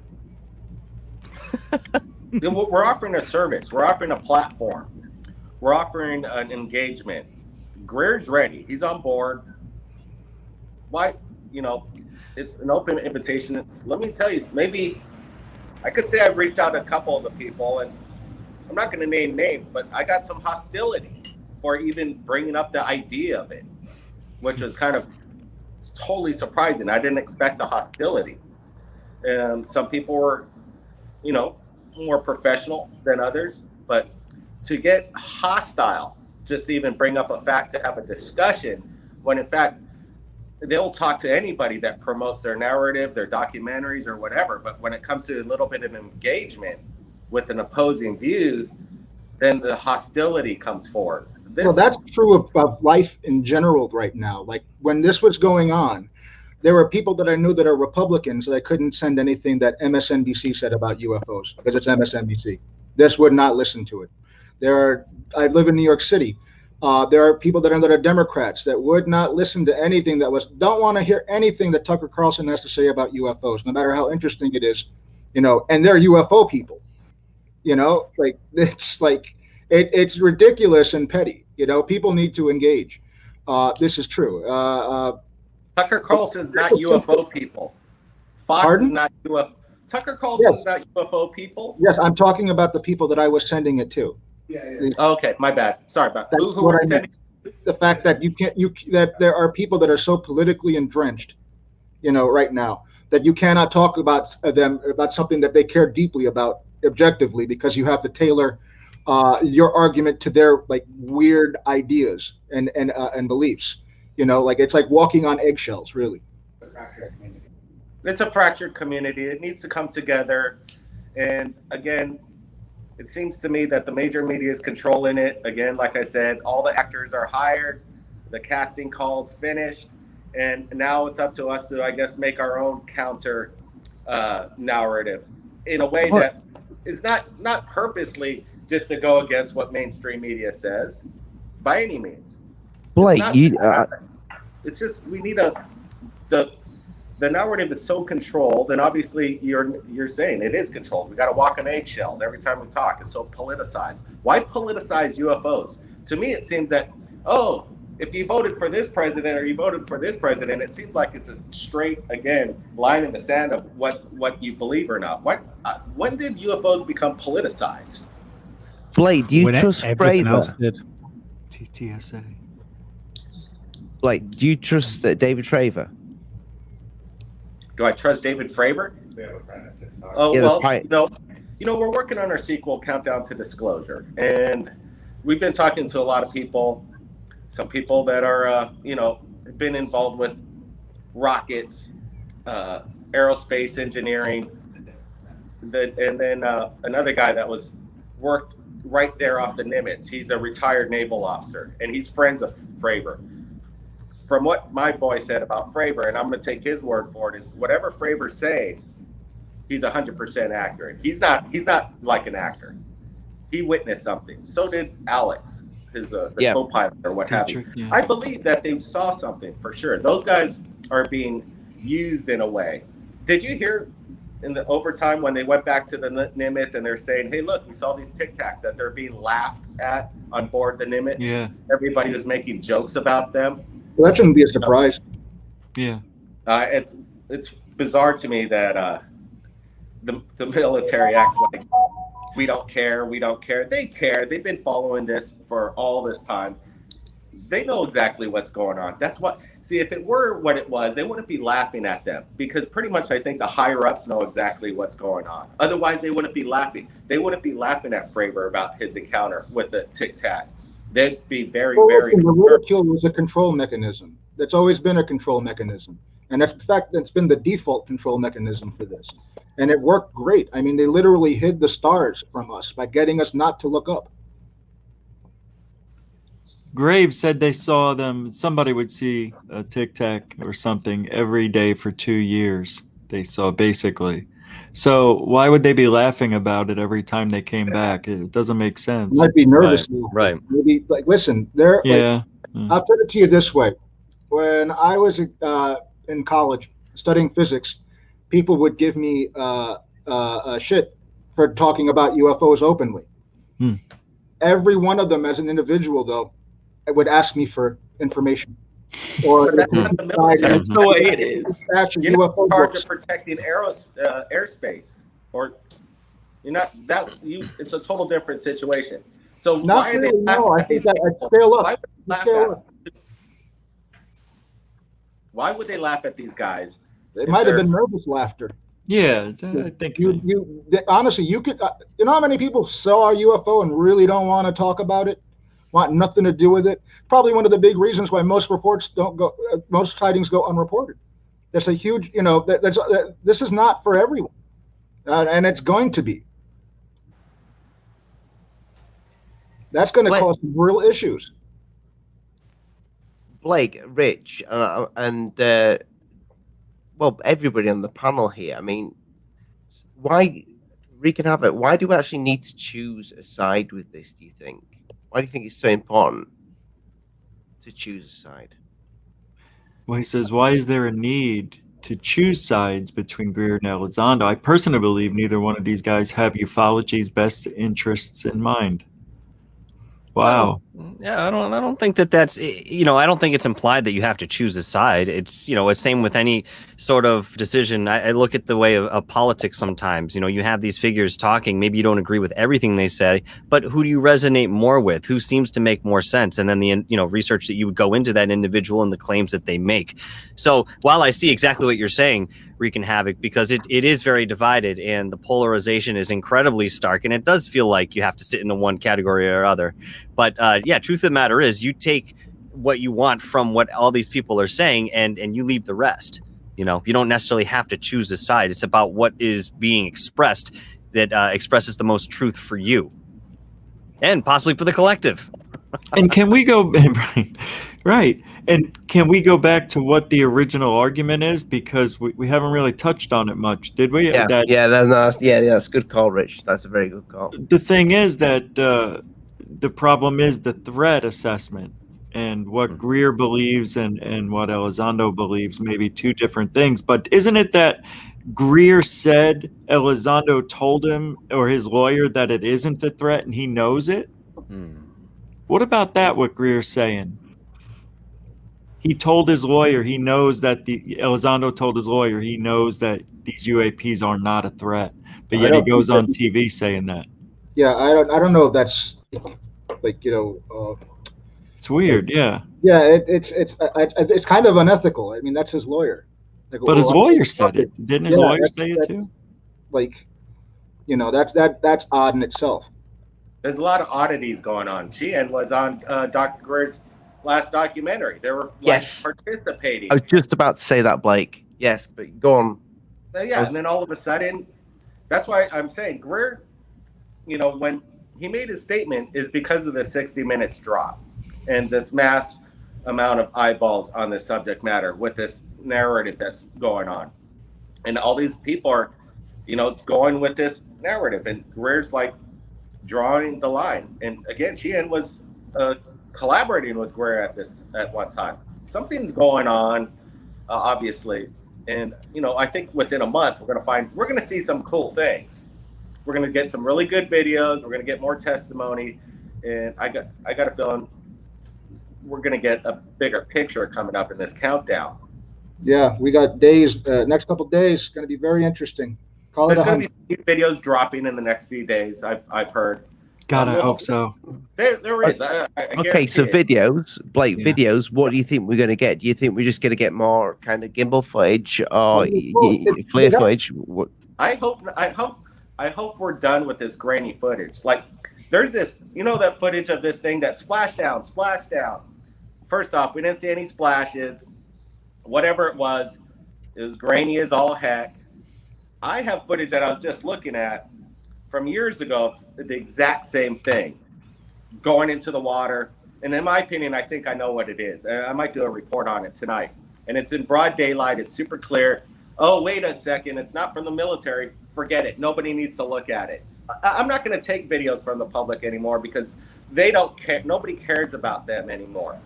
That's, to me, so frustrating. And I don't care that they want to legitimize it just because it's military. The whole problem is that they're not dealing with the public in that footage, again, from fire department, from police officers, from FAA pilot, and they don't want to touch that.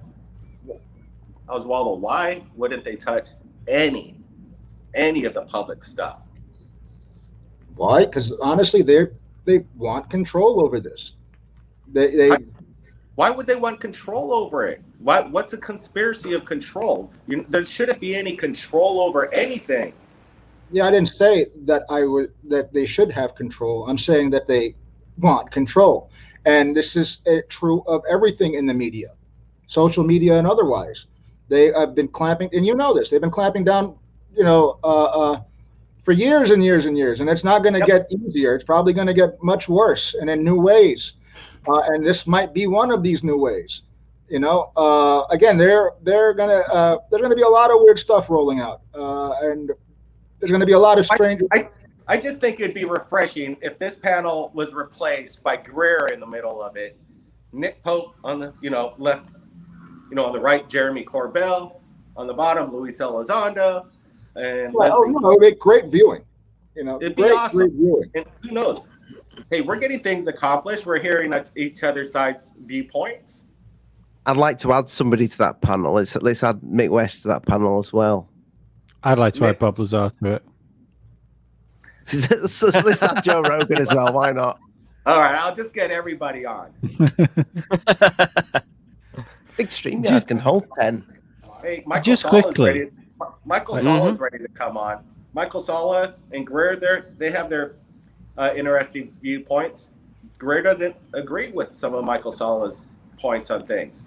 But if Sala reached out to me, he wants to participate and kind of be in the corner of Greer because he believes that this narrative being put out is, manipulated, obviously. Just quickly, because obviously I spoke to Ollie and Rich about this more than Osvaldo, Blake, and DarkHour. Why do you think this is happening now? Because that's the most interesting thing for me.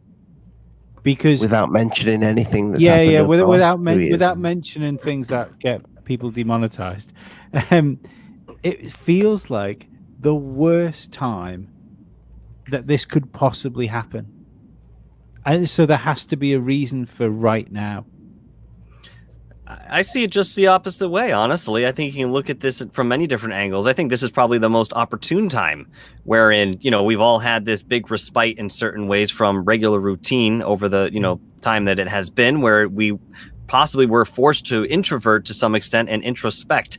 And maybe these questions that arose during that time will kind of mirror what we're seeing here. Not that it's not worth anything, because I do think that there's something to this, but obviously we're not going to get into it now. But, Greer is talking about a paradigm shift. There are other people talking about a paradigm shift, and, some are more alarming than other, or alarmist. And yet they all speak of this shift in vibration that's occurring. And it starts with its dissemination of certain information and spiritual knowledge that perhaps we all express or we all have in some way, shape, or form, and we're just not utilizing to the best of our benefit or the benefit of the whole. So again, I'm throwing this theory out there because it has been on the table since at least the 90s, late 80s, early 90s. And since then, we've only seen this logarithmic uptick in the sort of activity, in the dissemination of documents, in the interest of the field of ufology and esoterics in general. I mean, that could very well be possibly some of the catalyst. But again, it's a very intangible explanation or philosophy, and yet it's still there at the helm as an actual explanation for why this might be an opportune time for these things to come forward. The idea that humanity's hit these steps at certain points, and we're on the precipice of another one. You know what I think the reason why I think that the timing is happening, because first, I don't know, it's something I've been thinking about. We all live on this planet and we're living in it all at the same time. we all have this consciousness, and we're living in this light. And what's happening is we're destined to see all this stuff. For some reason, we're born at this time to see all this technology. We could appreciate the technology. We've seen it advance. We're getting answers. Our medicine, everything's advancing to this point. And I don't know, maybe it's just destiny that we're in the future right now with everything we're seeing. The Elon Musk, driverless cars, everything is kind of advancing. And I think we're just destined to get into this disclosure. And it's just inevitable because this is part of our life that we're living in. And we're just lucky enough to be part of this time in human history. And I think it's almost predestined. And for some reason, we're living it in this time. And it's the perfect timing. We're about all this, right? We're mature enough to accept it in our ways of thinking as we are on this panel. I don't think it would have been ready, 30 years ago, 40 years ago. I don't know if we would have been mature enough to handle this kind of conversation. But right now we are, and I think it is something that, again, is just destiny, that we will get the answers to disclosure. But unfortunately, there's this, they're going to take advantage of it, and then they're going to twist the narrative. And unfortunately, I just want these guys, I want Greer and this whole discussion to talk about the bigger picture, the possibilities. I want to hear what Luis Elizondo has to say in regards to why he thinks it's threat, why he would disregard that it could possibly be one of ours. Does he not believe that we have technology that's in our assets that could be comparable to the Tic Tac? Because I believe, from what I've been hearing in our sequel to Countdown to Disclosure, we've been talking to people. Obviously, we have assets. We have it for national security. And some of these assets are 100 years in advance in technology. This is exactly what the Tic Tac would look like. They don't want to admit it's theirs. So I just want to see that engagement and why Luis Elizondo doesn't believe that it's a possibility that this is something with our own assets from a private corporation, not necessarily military. So where are we heading after the 180 days is over? Then what? That's what I What's wanna the know. next thing? Our sequel, Countdown to Disclosure. I know. That would just, perhaps push forward another bit of They said that there's dissemination gonna of information. They said that there's going to be an interim report followed by a more detailed report in September. That's like what I've heard last. Okay. So, so they're going to break it up into two different things, and so we're getting something, and then we're getting something else. Do you guys think that we're gonna get anything from like anybody who's like really like a president, or Well, we got Obama a couple days ago. Yeah, I know, but do you think Biden's gonna say anything about it? Listen, they asked Biden. Biden didn't respond. He literally ran away from it. And Straight up. Biden is not going to say anything unless a UFO incident happens in public, a major one. I don't expect Biden to say anything in public about UFOs until after the report is done, and he's going to stick to whatever's in the report. Doesn't the American people and the world deserve our president talking about subject matter that's so relevant in the news, and then he just laughs it off and walks away? We deserve a lot of things. We deserve a lot of things. The world isn't perfect. We get what we get. That's a truth. That's a truth there. I agree with you on that. I mean, we talk like we have options and we're going to do something. No, we're not. We're going to get what we get. But going back to that, it's so odd how Obama makes that little statement on that video, and now it's everywhere. And right after this, it's all these little it's all these little bits of jigsaw pieces all coming together. What's weird though, Ollie, is that years ago, Obama says, I don't know, I was told that Obama made another statement like 4 years ago in regards to Yellen's, I don't know anything about UFOs. Yes. And now all of a sudden he's saying, oh yeah, they're out there. We got Well, these actually, no, photos. he made a few years ago. He did make a cryptic. It was on a show, and they were asking him about UFOs and things like that. He's like, I've seen some things, and they're not all that interesting looking. He said that. And honestly, the videos we're getting, not all that interesting looking. So You're exactly right. he's correct. I agree with you on that one, Osvaldo. Right. High five, Osvaldo. High five. That was Jimmy Fallon, wasn't it? Was it when he was on Fallon? Was it Fallon? I forget. I don't really watch the shows. I watch what the president says. I don't care for like I don't really watch a lot of TV. After TV started going like saccharine woke, I just All you gotta do is UFO on YouTube, and the major media shows everything. You don't have to watch TV. They just want to show you what they want to show when you search the subject matter. You can't even find, let's just say, Osvaldo, you saw something strange in the sky, you posted it up on YouTube and said, hey, UFO over New York. You can't even find your video anymore. Back in the day, we'd be able to search last hour, see what the world's posting, just regular people like ourselves capturing street. Now you can't, what's that? Now you get kids eating noodles out of Japan. All you see is Japan UFO noodles, ramen.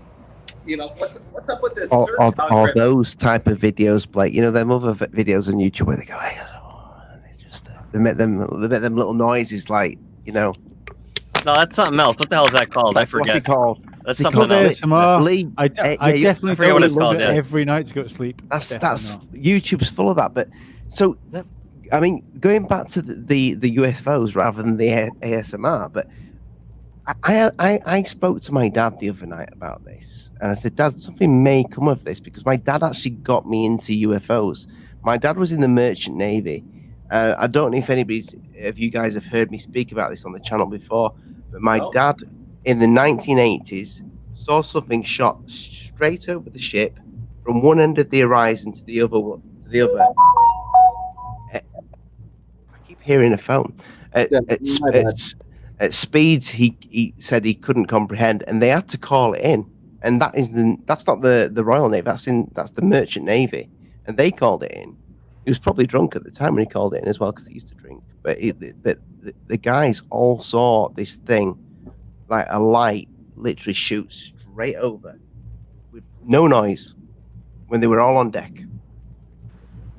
And the thing is, this is the 1980s. And I said to my dad, I said, so if you think about that back then, I said, could that possibly be our technology? And he said, not a chance. He says, but I don't know if it's alien either. It could be just a natural. I'm not going to say the word phenomena because I can't say it. I just said it. They've been around for thousands of years. The presence of possibly extraterrestrial in nature, interdimensional, time travelers, whatever it is that's in the skies, they've been reported. They've been seen in ancient artwork. Recently, I've come across a treasure trove of historical artifacts discovered out of Mexico. I've just recently showed it to Rich. I showed it to DarkHour. We're looking at these photographs very incredible. Closely. I'm speaking to the person. It's pretty nuts. And if this turns out to be what it appears to be, is that there was a civilization that lived 8,500 years ago that were depicting, obviously, an alien race, and it's clear as day. We're going to get these artifacts looked at by the University of California. We've made some calls. It's going to be in July. Where were those artifacts located? Pardon me? Where were these found? Mexico. Mexico. All right. Is this the same, artifacts, but is this perhaps the same cache of stuff that was allegedly? It came out maybe 5 or 6 years ago, or perhaps longer before that. There was a guy that was claiming to be Raul Julia's son, and that was working on a documentary, and they had this huge cache of supposedly artifacts that were depicting extraterrestrials, and there's supposed to be a big thing, and then something happened. There was some type of scandal or issue, and then it was like just gone, and nobody ever brought it up again. What's interesting, the Mexican government, for some reason, from what I'm hearing in regards to these artifacts that are being discovered over there, if the government comes and sees these things, they'll destroy it with sledgehammers. If some of these people that are digging this up submits it to the Mexican museums, they'll get some paperwork, say, yeah, we'll take it. And when the person comes back and says, hey, I want my artifact back, it's in some aristocrat's hand in England. You know, some royalty owns this stuff. Well, yeah, well, there's Don't blame us. there's long-term, like, listen, there's the rumor is that there is an antiquities market for extraterrestrial stuff, and this has been going on for a very long time, like I mean, like over 100 years. Like, Sure. you will find like very unusual, there's rumors that people have had UFO crash pieces, you know, like significant ones, but they were all in private collections for a long time. And that, like, when the military started really getting involved, they started grabbing up some of those, and other people have, you know, still have theirs, but they're under lock and key. But they're out there, and I would imagine, you know, once the cat's out the bag, we might see some of those things. Well, we have a person along with this guy named Irving out of Mexico, digging up in the mountains, very dangerous neighborhood, cartels everywhere. You walk up these mountains, you know, somebody will see that you're dressed a little nicer than the rest of everybody. You know, you'll get shot. Nobody will. This place is real rowdy, but they've got thousands of these things. Rich, when I showed you these photographs, I know you're kind of blown away last night sleeping on it. What do you still make of the evidence that I gave forth to you? Do you Well, think that- if it's real, it's the find of the century, you know, of our lifetimes, because what's depicting are ancient Egyptian-like aliens and things that were, it looked like from Stargate SG-1, some of these things. So in my mind, Yeah, I'm on the fence. wonky. What's that? It's wonky. Yeah, it is. But if it's real, my God, it's really amazing. No, that's true. It's kind of like, listen, some people will you see a UFO and they're like, oh, take a photograph of it. Oh, it looks like a pot. Yeah, it's made out of metal.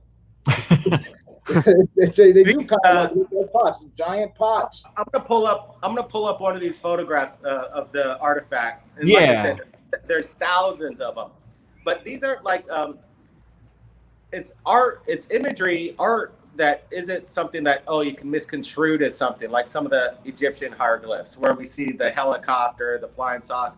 You know, we could have pareidolia with that. It looks cool and it could be what it represents. But in these artifacts, it's undeniable what we're looking at. Yeah. They're freaking flying saucers, Awesome. alien grays, short. Do you and believe slim. them, Blake? Do you, Elongated skulls, you know, you name it. from the pictures that you've seen, Blake, does it look? Do you think it looks completely? We're treasure hunters. We know what when we dig things out of the ground, we could see the patina on it. We could see how the dirt and gets into the cracks. We could see erosion. So when they appear to be authentic, to go ahead and if they're gonna fake thousands and thousands of these artifacts, that would be a lot of work.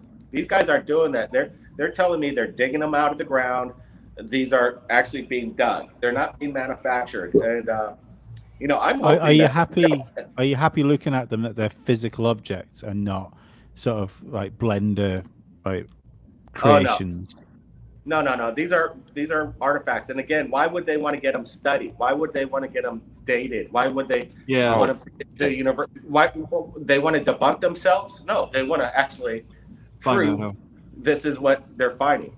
How about this? How about the one that there's layers and layers of the images, right? Or of the rocks? It's weird. They're like sedimentary, or they're, I don't know, what was the word you used? There's like different layers underneath this it. one, guys. Looks like Spider-Man. Give them the full screen. Can we do that? Can you blow them up, Alien Addict? Yeah, but yeah, I can blow Blake up. Hold on, so- Blake. We're gonna blow you up here, maybe. 1 second. Oh yeah, you're getting rid of her. There's a. There we go. So this is just one of the photographs. Obviously, it's not Blender, in my opinion. There's a lot of intricate work involved here. There's hundreds of little alien grays all on this side. I'll get one more. We got another one for you. Again, there's thousands of these things, and I think it could represent, obviously, there was civilization that was communicating with these beings that have been written in history. But the evidence here, apparently Mexico doesn't like this narrative of this past history. Anything before Jesus, they don't want to have any other worship of another kind of entity or deity. So this is their problem in Mexico. So they destroy this evidence, they suppress it, or they sell it on the black market to, private collections. And a lot of this stuff gets kind of smuggled out of Mexico in its own way because, if they show it through customs, they'll just confiscate it and take it from them. Because this narrative of this deities or entities that existed before Christianity is taboo. That's a big point that you're making there, Blake. And I think a lot of this does go back to religious belief for many of the cultures that we're talking about. I mean, Mexico having such an ingrained religious, belief that, yes, it makes 100% sense. Now, of course, if you were to look back and think about the possibility that we've all kind of entertained here, wherein maybe ancient people were actually worshiping some of these extraterrestrials because they were presented in some sort of etheric or godlike figure. Well, that's a part of history that I'm sure certain people don't want us to remember. I mean, maybe there was more power in the culture that was united in that way. I'm just, guessing here, but there's obviously a reason that they're uncomfortable with us researching that side of history, especially in some of these cultures where a lot of these ruins have been and undoubtedly have been excavated in certain respects in secrecy, where they're not going to show us what they found. I mean, Egypt is a great example. I'm sure the governments are very well aware of some of the configurations and what they were possibly used for at that time, in an esoteric sense, of course. Okay, so what you see here is a winged, Anunnaki on this side, I guess. You see the feathers. And then he's petting this little alien gray. What is the alien gray doing to him? Yeah. Looks like there's a tongue out, definitely. There is a tongue out. That is bizarre. But look at the headdress. The inlaid out. And that's really intricate inlaid work. Again, to fake this, thousands of these things, I don't see any reason for that. But again, people might want to make money and sell artwork on the black market. So it's a possibility. But again, we want to get these things studied. But if you can see the little, I like his headdress on. Yeah. Very Moctezuma or, some other Aztecian feel to it. So it's not definitive. That feels to me like a reconstruction. Like there's real parts, because that middle bit is so clean. That they've been underground for 8,500 years. Or it feels like there's been parts of something that's been found, and then the rest of it's been reconstructed. A lot of these things are it's inlaid different stones that are all put into this piece. So it's not one stone. They're inlaid from different stones from different regions. You have the topaz. So there's like the way they constructed it, and they say what's kind of crazy is they say that they'll put a light under it, and then when they shut off the lights, they glow for a little bit. Wow. Blake, just hold that up again, because there's I mean, I don't know if it's real or fake or anything like that from a picture, but I tell you what is interesting. Whatever it is, it's almost like it's kind of patting the gray. Like it's a pet. It's not. Oh yeah. Or healing him. He could be a healer. What's going on there? It doesn't look like anything I would say healing. Well, that one is different. Yeah. well, listen. The reason why they used to kill all those people on those pyramids was, to try to flag these things down. You know, there's a lot of crazy stuff that happened just before Columbus arrived. You know, there was a lot of weird things happening with Mayans. That one's quite hard to work out, but it's like there's something in the middle, and there's. It looks like are they feeding this gray alien something? Probably blood. All I know is this shit's compelling, man. And this guy reached out to me yesterday. He said maybe, who knows, Third Phase Moon might be able to help me out, get some information, get some studies on this thing. And it's a cold call. So then we called up our physicist friend, Alex Gershowitz, who sits on the head of the Smithsonian. Hey, can you help me out? Let's get these universities to take a look at it. He gets on the phone. University of California sees the photos. They find it interesting. There it goes. Hey, I got this information yesterday. I'm already sharing it. We're not holding, you know, we're going to get it studied and all that stuff. But hey, look, put this shit out. And that's a problem with some of these people in this field, that they're not putting out what they know when they got it.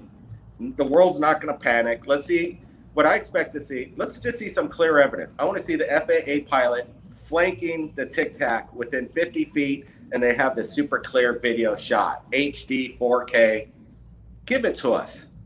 I want to see him do an inverted flight and give it the bird. That would be cool. You know, maybe in the next Top Gun movie, who knows? They're re-editing it right now, and you know, Tom Cruise is going to engage the Tic Tac for all we know.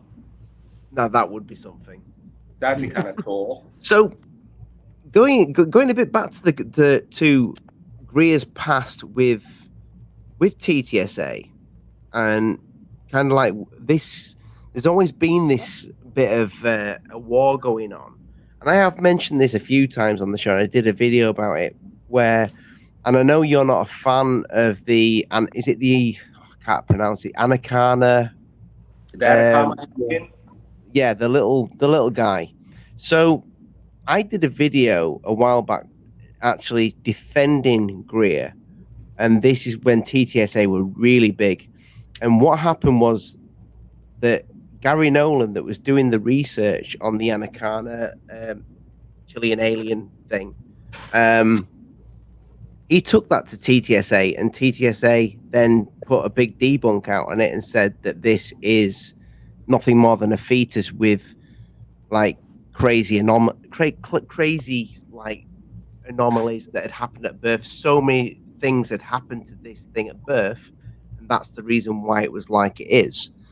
And Greer looks extremely upset, and he's like showing all his paperwork, and it's almost like Gary just left. This is the kind of similar thing to what you're saying with Greer, the lawyer that was on Greer's last documentary, Blake, and now he's I'm pointing a lot, yeah. But do you know what I mean? It is weird because, and I know you're not a fan of the Sirius project because you supported that, and then you said it was a load of shit. Yeah. But you have to admit, it's a bit weird that Gary was with Greer and then he went across to TTSA. No, I don't think it's weird because people get sick of Stephen Greer. There's a lot of people that have been talking about incidents with Stephen Greer. I'm not the only person at all. But the research, but also the research that Gary was doing with Greer on that Anakana little thing, he was quite compelled with it all. And this is an extremely intelligent man. Yes. But then, literally, TTSA put a still image out with Gary Nolan's full thing. But full analysis, but it was on TTSA's website, and Greer was fuming about it, and he said then that this is a big deception. Oh yeah, and did you see the photo of the new body Greer's talking about now? No, I've not seen that.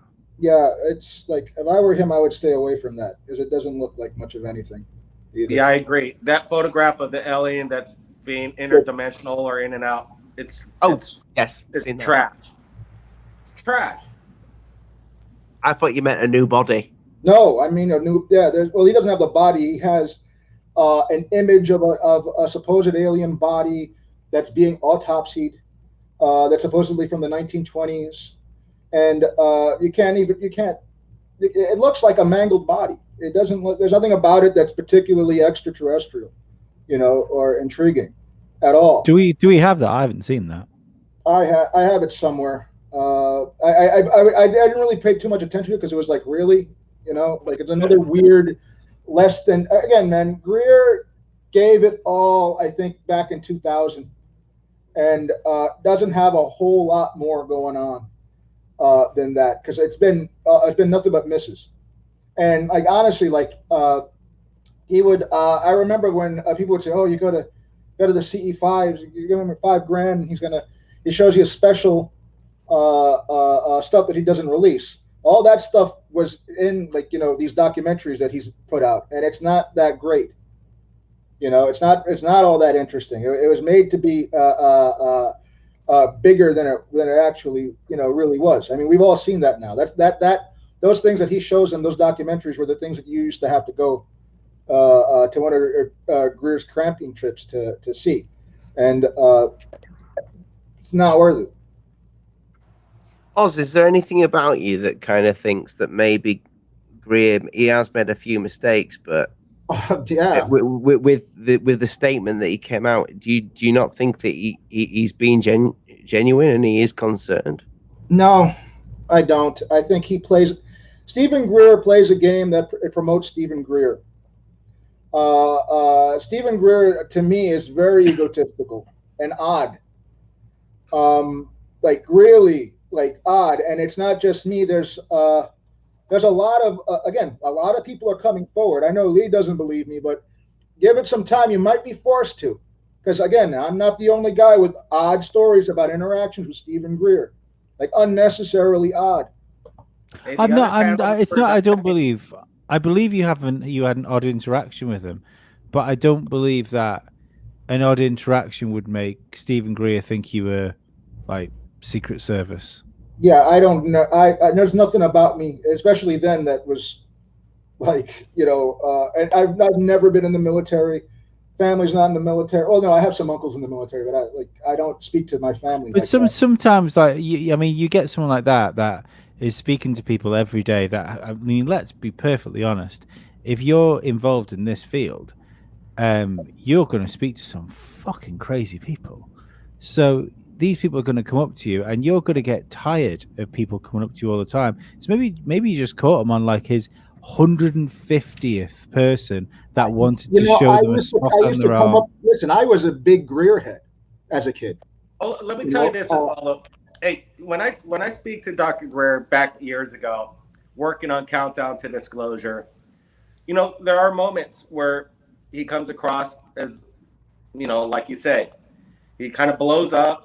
He's kind of aggressive in certain tactics of his verbiage. Yes, there's something disingenuous about this. But when you engage him, I found with Greer, when I engage him and I go, hey, look, this is what's really going on. I don't need this shit. I just want to talk about what I'm talking about. And you kind of got to, like, if you come across in a way and stand up to him in a way that he'll respect it. And let me tell you, he's not the only odd one. Like, when I've been trying to get the response to these people to come on the debate or this conversation with Greer, I'm getting odd responses. And it is a lot more hostile. Yes. And, so for some reason, crazy people love this stuff. Crazy people love UFOs. Unfortunately, it's like moths to a flame. It's one of the banes of existence. Like, I used to do lectures, like, back in the 90s, early 2000s, and I stopped because there was just too much craziness. I prefer YouTube because, like, even with, like, weirdos and odd comments, it's better for your mental health, and your sanity to just to disengage. You can't engage everybody in this thing, and it sounds elitist and whatever, but it's a fact of the matter, at least at this stage in the game. Let's see what happens after we get some of these revelations and the UFO community starts growing, from the general population. Perhaps that will change, but I have to say, to back Osvaldo up there with that bit, though, I spoke to Tyler about his interview with Stephen Greer, and I said, it would have been great if you could have asked him this, and it's like trying to speak to Steve. He said, trying to get a word in edgeways with Stephen Greer is pretty hard. The guy. You gotta talk. You gotta engage Greer, or he'll roll all over you. But he will talk. He will engage. My conversation with him off the record for 2 hours, it was an engaging, enlightening conversation.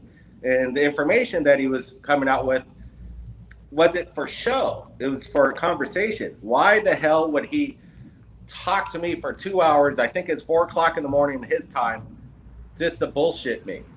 There's no reason for that. He was naming names. He was naming dates, times, when, where, in regards to all the people on the panel of why he thinks they switched their narrative. But listen, listen, there were when you talk with people that work with Greer, do you remember Armadeep Kalika, the director of Sirius? Oh yeah. Didn't his father have an issue? His father had, some action. Yeah, I can't say what. It would be kind of demonetizable. Yes, go ahead. Yeah, okay. But anyway, that horrible situation. Yes. Yes. We reached out to them because they were sharing Third Phase of Moon footage on their YouTube, on their documentary without permission. So I reached out to the director, like, hey, look, you can't just take this footage without at least giving credit. But then we heard about the disaster that happened with his father. We're like, oh well, I felt sorry for the guy, so I just backed off. Whatever. Well, hold on. So basically, what happens is Alejandro Rojas was doing interviews with people. Oh my God, that guy! Jesus Christ! Yes. So Rojas was doing crazy. So Rojas was doing interviews with people that were involved in Sirius during the lead up to the premiere, and Kalika made some very, again, thinly veiled hits at Greer about some disingenuousness or some things that had happened. And there seemed to have been like a back and forth between them making accusations, and it kind of squashed. There's weird stuff going on in that camp. Another situation, like Greer sometimes does things that are over the top, like his claim that he taught CE5 protocols to the extraterrestrials. Have you heard that one? Now, here's the thing. Oz, you saying he taught? He says he taught. Again, dude, Greer it gets worse. This is the thing. I've never heard him say this. Where's this? Oh, yes, on camera. On camera. He said some things. He summoned the Phoenix Lights over Arizona. No. And there's more to it than that. It's like Greer will say he invented the CE5 protocols. People in South America were doing that for decades. My mom was a part of a group that was doing CE5s or the equivalent thereof. I don't think he means he invents them, does he? Doesn't he just mean that? But the name is his, isn't it? The brand, that's what he means. He doesn't mean he came up with that, and maybe he was one of the first people to do this in English. But this was already a phenomenon in South America for quite some time. Time. Of course. Yeah. He packaged it and made it accessible. I don't know if he made it accessible. I think he made it about him. Well, I can buy the book. If I don't know who he is, even, or if somebody just recommends it to me, I can get in touch with the philosophies and what he's presenting. But still, there's a lot of ego in Greer. And he plays. Who else on the panel doesn't have an ego that wants to be on the show? That's why if we're going to have this debate, everyone on that panel has egos. Huge.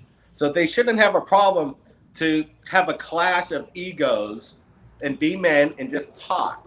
But when I'm reaching out to these guys and their ego's so high they become hostile, that's to me is unacceptable. Yes, that's defensiveness as well. Blake, have any of them been in touch yet?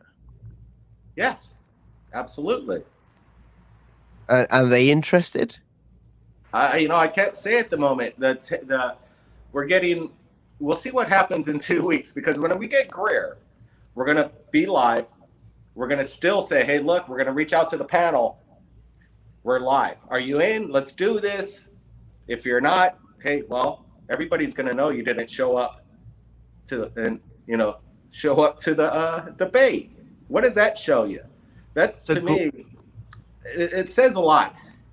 I hope at least one of them shows up, but if they all don't, what does that tell you?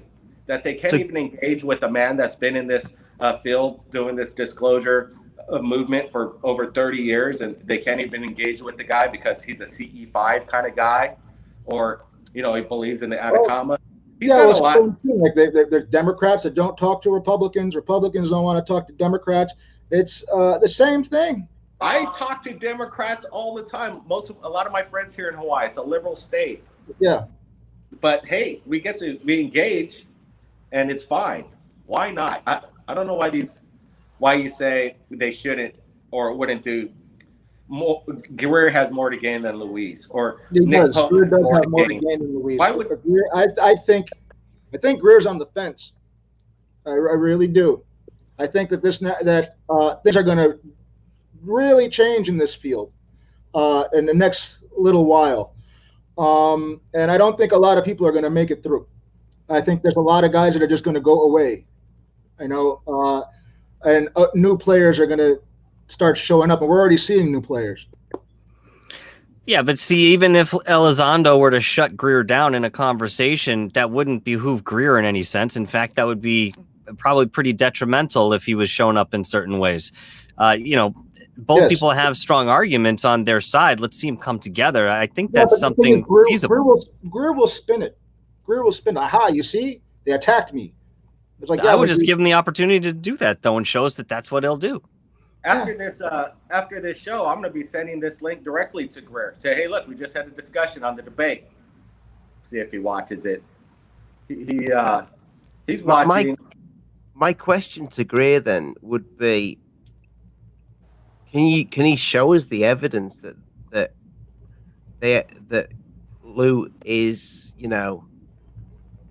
he's working for XYZ? Can he show us this evidence? Because I know he states it, and it came across very genuine, and it came across like he cared for literally the entire world, and it did come across like, and I was like, wow, that's I agree 100% with you.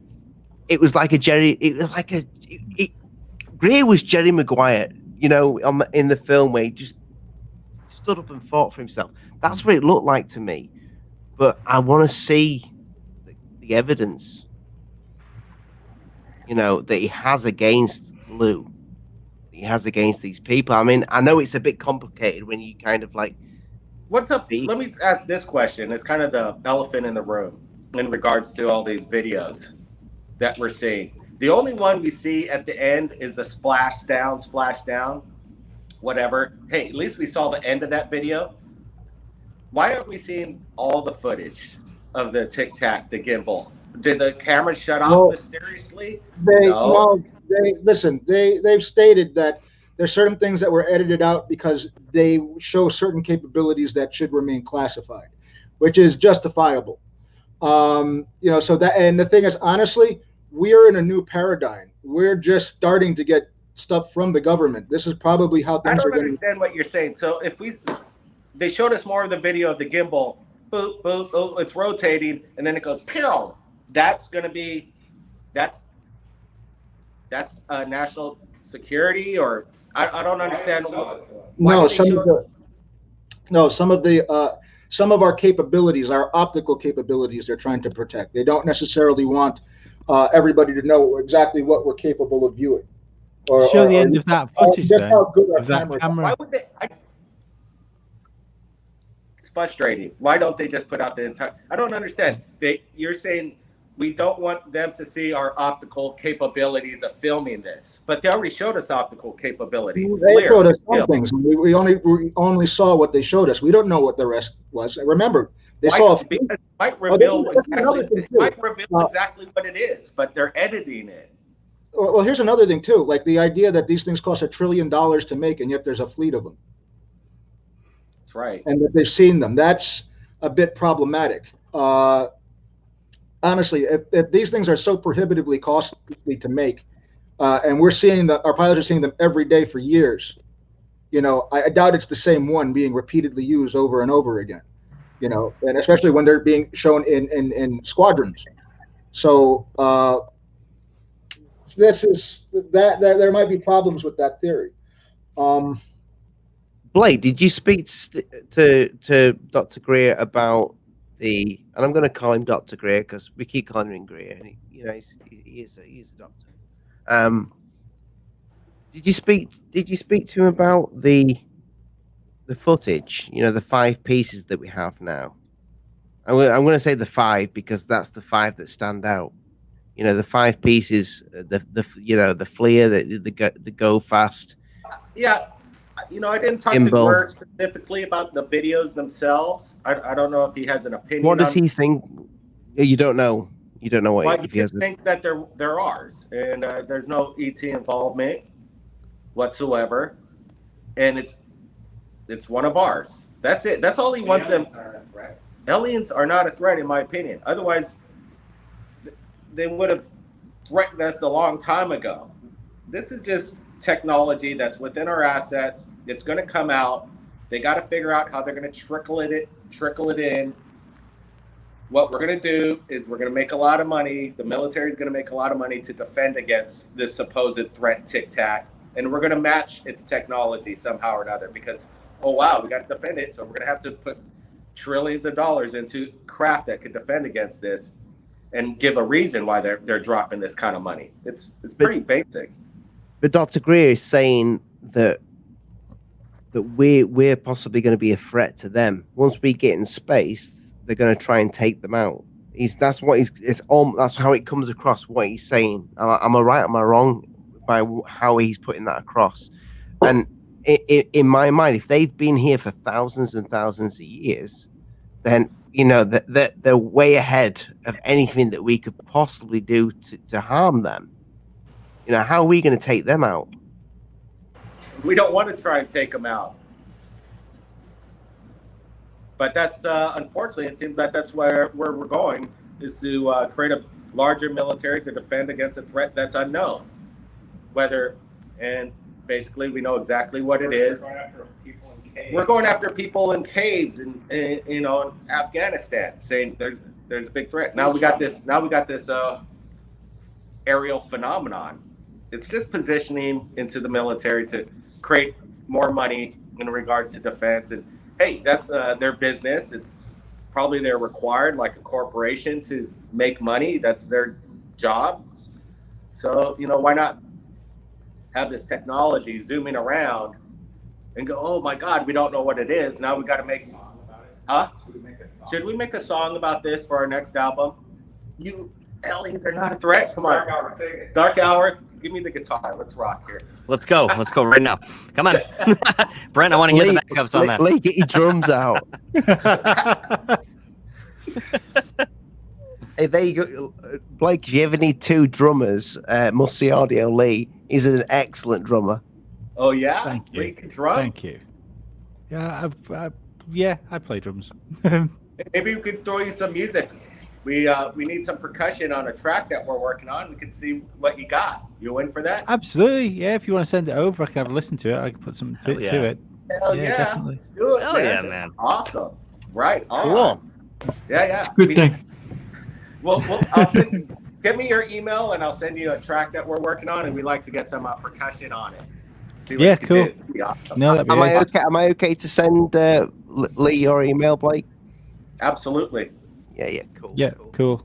But boys, we've been going for like nearly 2.5 hours now, and I know that the cousin brothers are on a busy schedule. Oh no, we got a song. On it.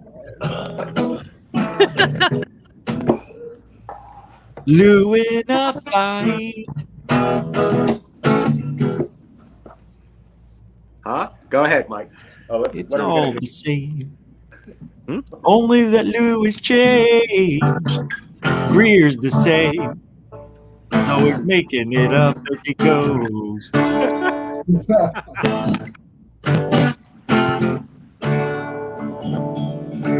close it out. UAPs, they're flying all over.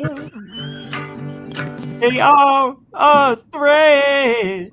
And I feel like I'm... Oh, sorry. Wait a minute. Those aren't the lyrics that I wrote here. Hold on. What was the last line you said? I don't think that's right. Okay. All right, we'll try it again later. I didn't hear you. You didn't go. I took the mic. I couldn't because you had the mic. Excuse. Take two. Hey, listen. You know, everybody's heard my voice. It's nice to hear yours a little bit rich with some accompanying guitar underneath. Hey, listen.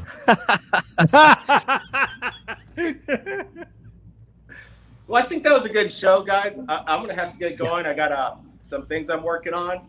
Some UFO sightings just in. We're not going to suppress it. I'm not going to trickle it out. I'm just going to put it out, all right? We're committed. Blake, thank you. Blake, before you go, where's Brent? Where's Brent? Yeah. Come on, Brent. I want you both in, but Yo, what's up? there he is. Yeah, Brent. Come together. Come together. Come together. Come together. Awesome. And I know what he's doing. I need you both together. Blake just took a break. He's walking outside. I just want to know who thinks which cousin brother's the best looking one. Blake or Brent? What are you doing, Ollie? Come on, man. I think Ollie definitely has an opinion on this, doesn't he? He must. I can't believe that you know. I think you guys are a bit old. I'm 40 years old. Are you 40 in your 40s? This is his 30s, isn't he? Right, Blake. You're Brent. You're 30s. 38. Just turned 30. December 30th, 1980. We're born. No, actually, 1970. We're 50. We just turned 50. Jeez, no. You're aliens. You boys are aliens. Is that Hawaii living? Told you. Apparently, we have some DNA dating back to Ponce de Leon. Maybe that has something to do with it. Who knows? Got a little of that fountain of youth spreading it. Oh my God! I thought I looked young for my age. It must be that Hawaiian cream. But no, thank you. I appreciate you both coming on. But Brent, we want to see you more. I'm in there all the time. I'm always in the cut. You're always behind the camera. No. Have you been watching Third Phase of Moon? Yes, I have. No, I want to see you more. I want to see you on the panels. Right. I want to see you on the panels. But yeah, no, thank you so much for joining us. This is the first time we've known Ollie, 10 years now, and we finally got on your show. That's excellent. Finally. And Osvaldo being here with us. Great discussion. Just great to have everybody talking, and that's what it's all about. Yeah, and I can't remember the last time I saw you guys do any sort of interview on camera. You know, we always hear your voice, which is great, but this is a rare treat that you've given us here today. They were on my show last week. What are you talking about? Yeah, it's a rarity, though, Rich. It's a rarity. It's a rarity, bud. Yeah. It's kind of a new, we're in a new, things are just rising. I think it's about time we kind of come out more and more, kind of put our face out. Blake's kind of he'll be kind of lead the front man, give that narrative on there. I'm great to kind of be there on the side and kind of just support that effort. I'm in there just as much. Me and Blake collaborate pretty much on a 50-50 level, getting Third Phase of Moon and keeping it to where it is, a platform strong. And yeah, it's just great to have our panel members too, working hard behind the scenes and in front of the scenes, getting on camera. It's been a great ride this past year. Do you know what would be great? To see you boys on Joe Rogan. That That's would what be I would great. like to see. Why hasn't that happened? Yeah. Why hasn't it? Why hasn't Joe Rogan reached out to the Cousins brothers? Come on, Joe. Good question. What a story it would be. Yeah, boys, though, before you, I know you got to go, but before you do, so when is the deadline for the Greer versus, well, not versus, but the discussion, the grown-up discussion of Lou, Corbell, and Dr. Stephen Greer, and the Pope. Yeah, Not the Pope, Nick Pope. Yeah, well, so we talked to him maybe 3 days ago. He said about 2.5 weeks. He's doing something this next couple weeks. He's going to be wrapped up, but after that, he's going to be totally free. So there's not an exact date, but it's going to be within 2 weeks, a day or so past that, maybe 2 weeks from now, but it's going to happen. We're guaranteeing that. So just get prepared. Buckle the fuck up.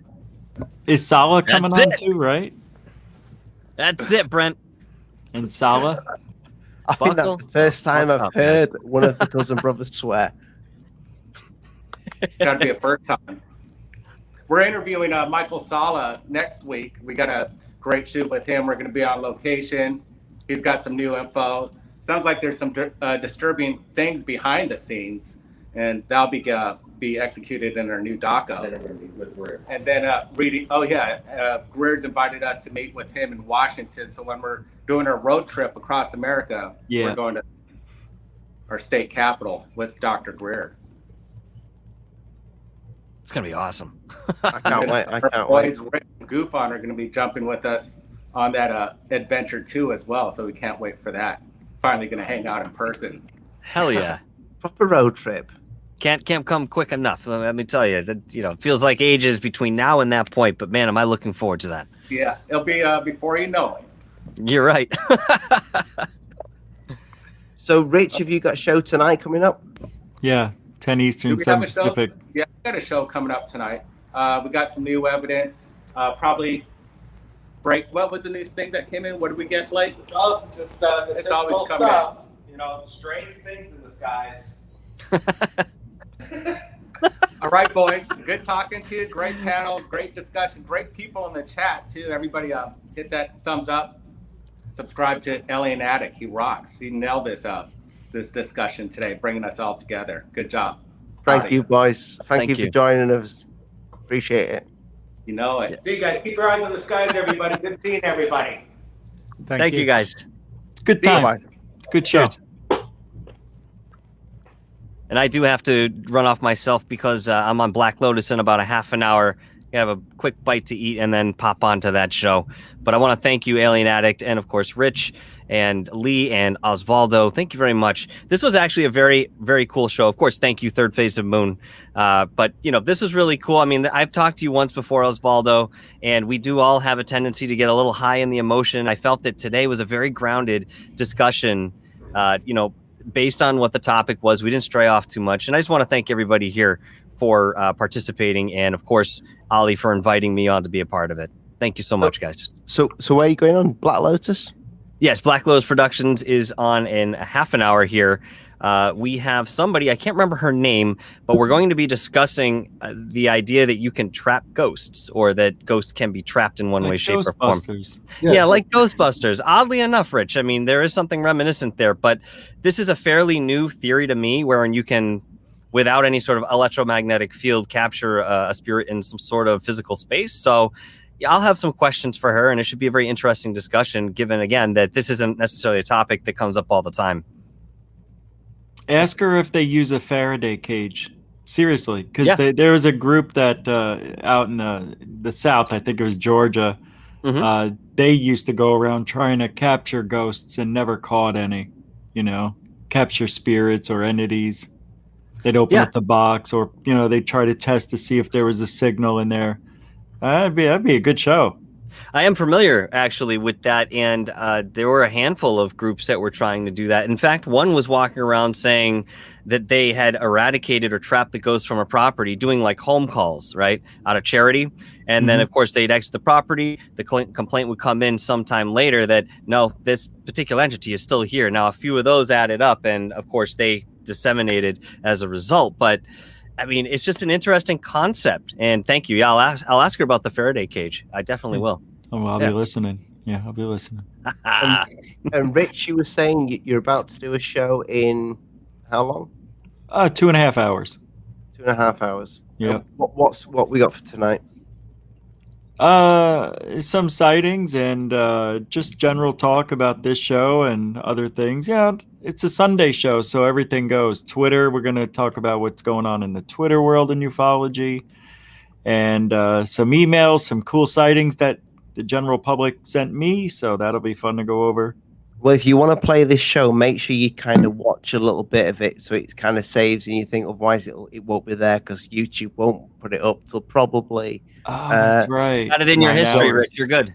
yeah, got it in 20 your if you got it in Oh, your yeah, history. that's right. Yeah. Yeah, thank you. Yeah. YouTube don't seem to put it up for 24 Okay. hours, which is a bit weird. Yeah, it's weird. You're still going through that.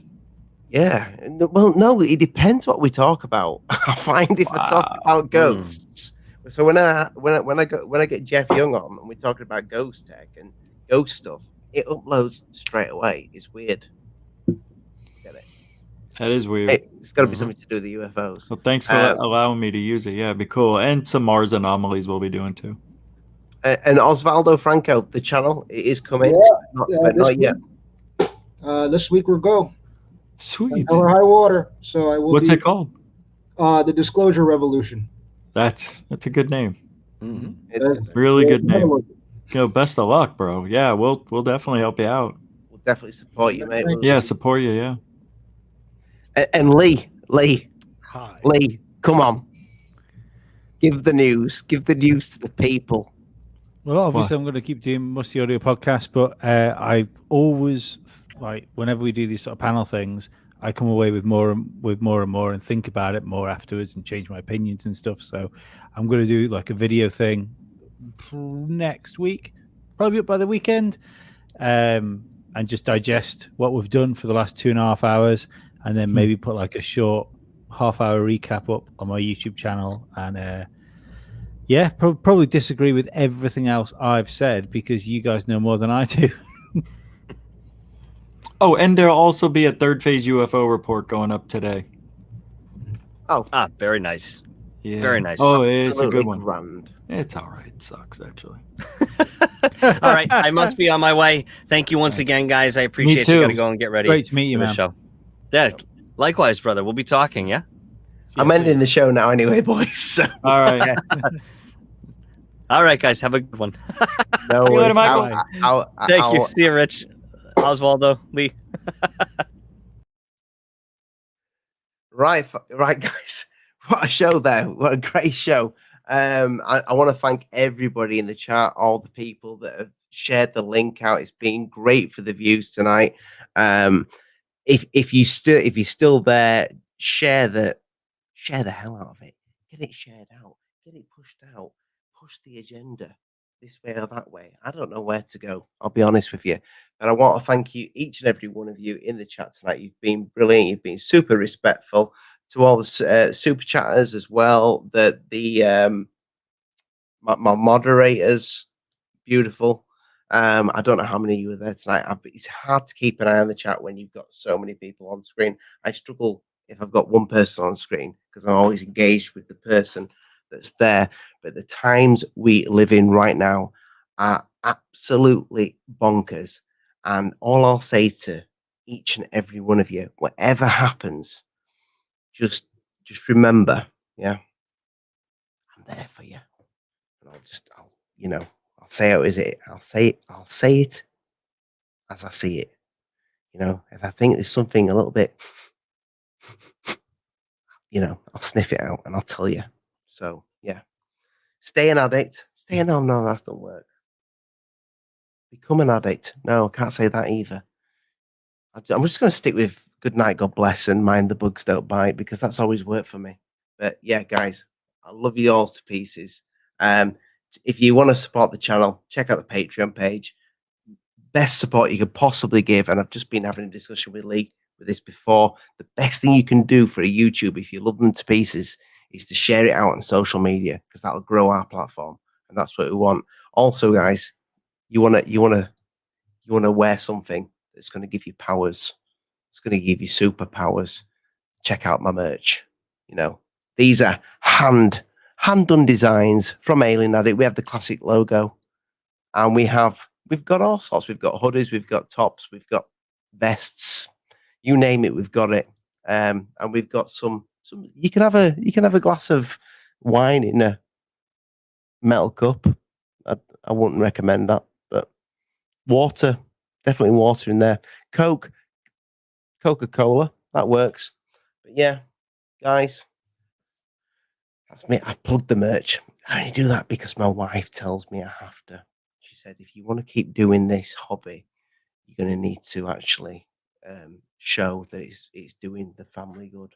So I have to kind of like just say every so often. But the best thing you can do is the thumbs up and the share button. Good night, God bless. I don't know why I'm whispering, but mind the bugs don't bite. I love you all very dearly. I'm trying to work out how to end the show. I've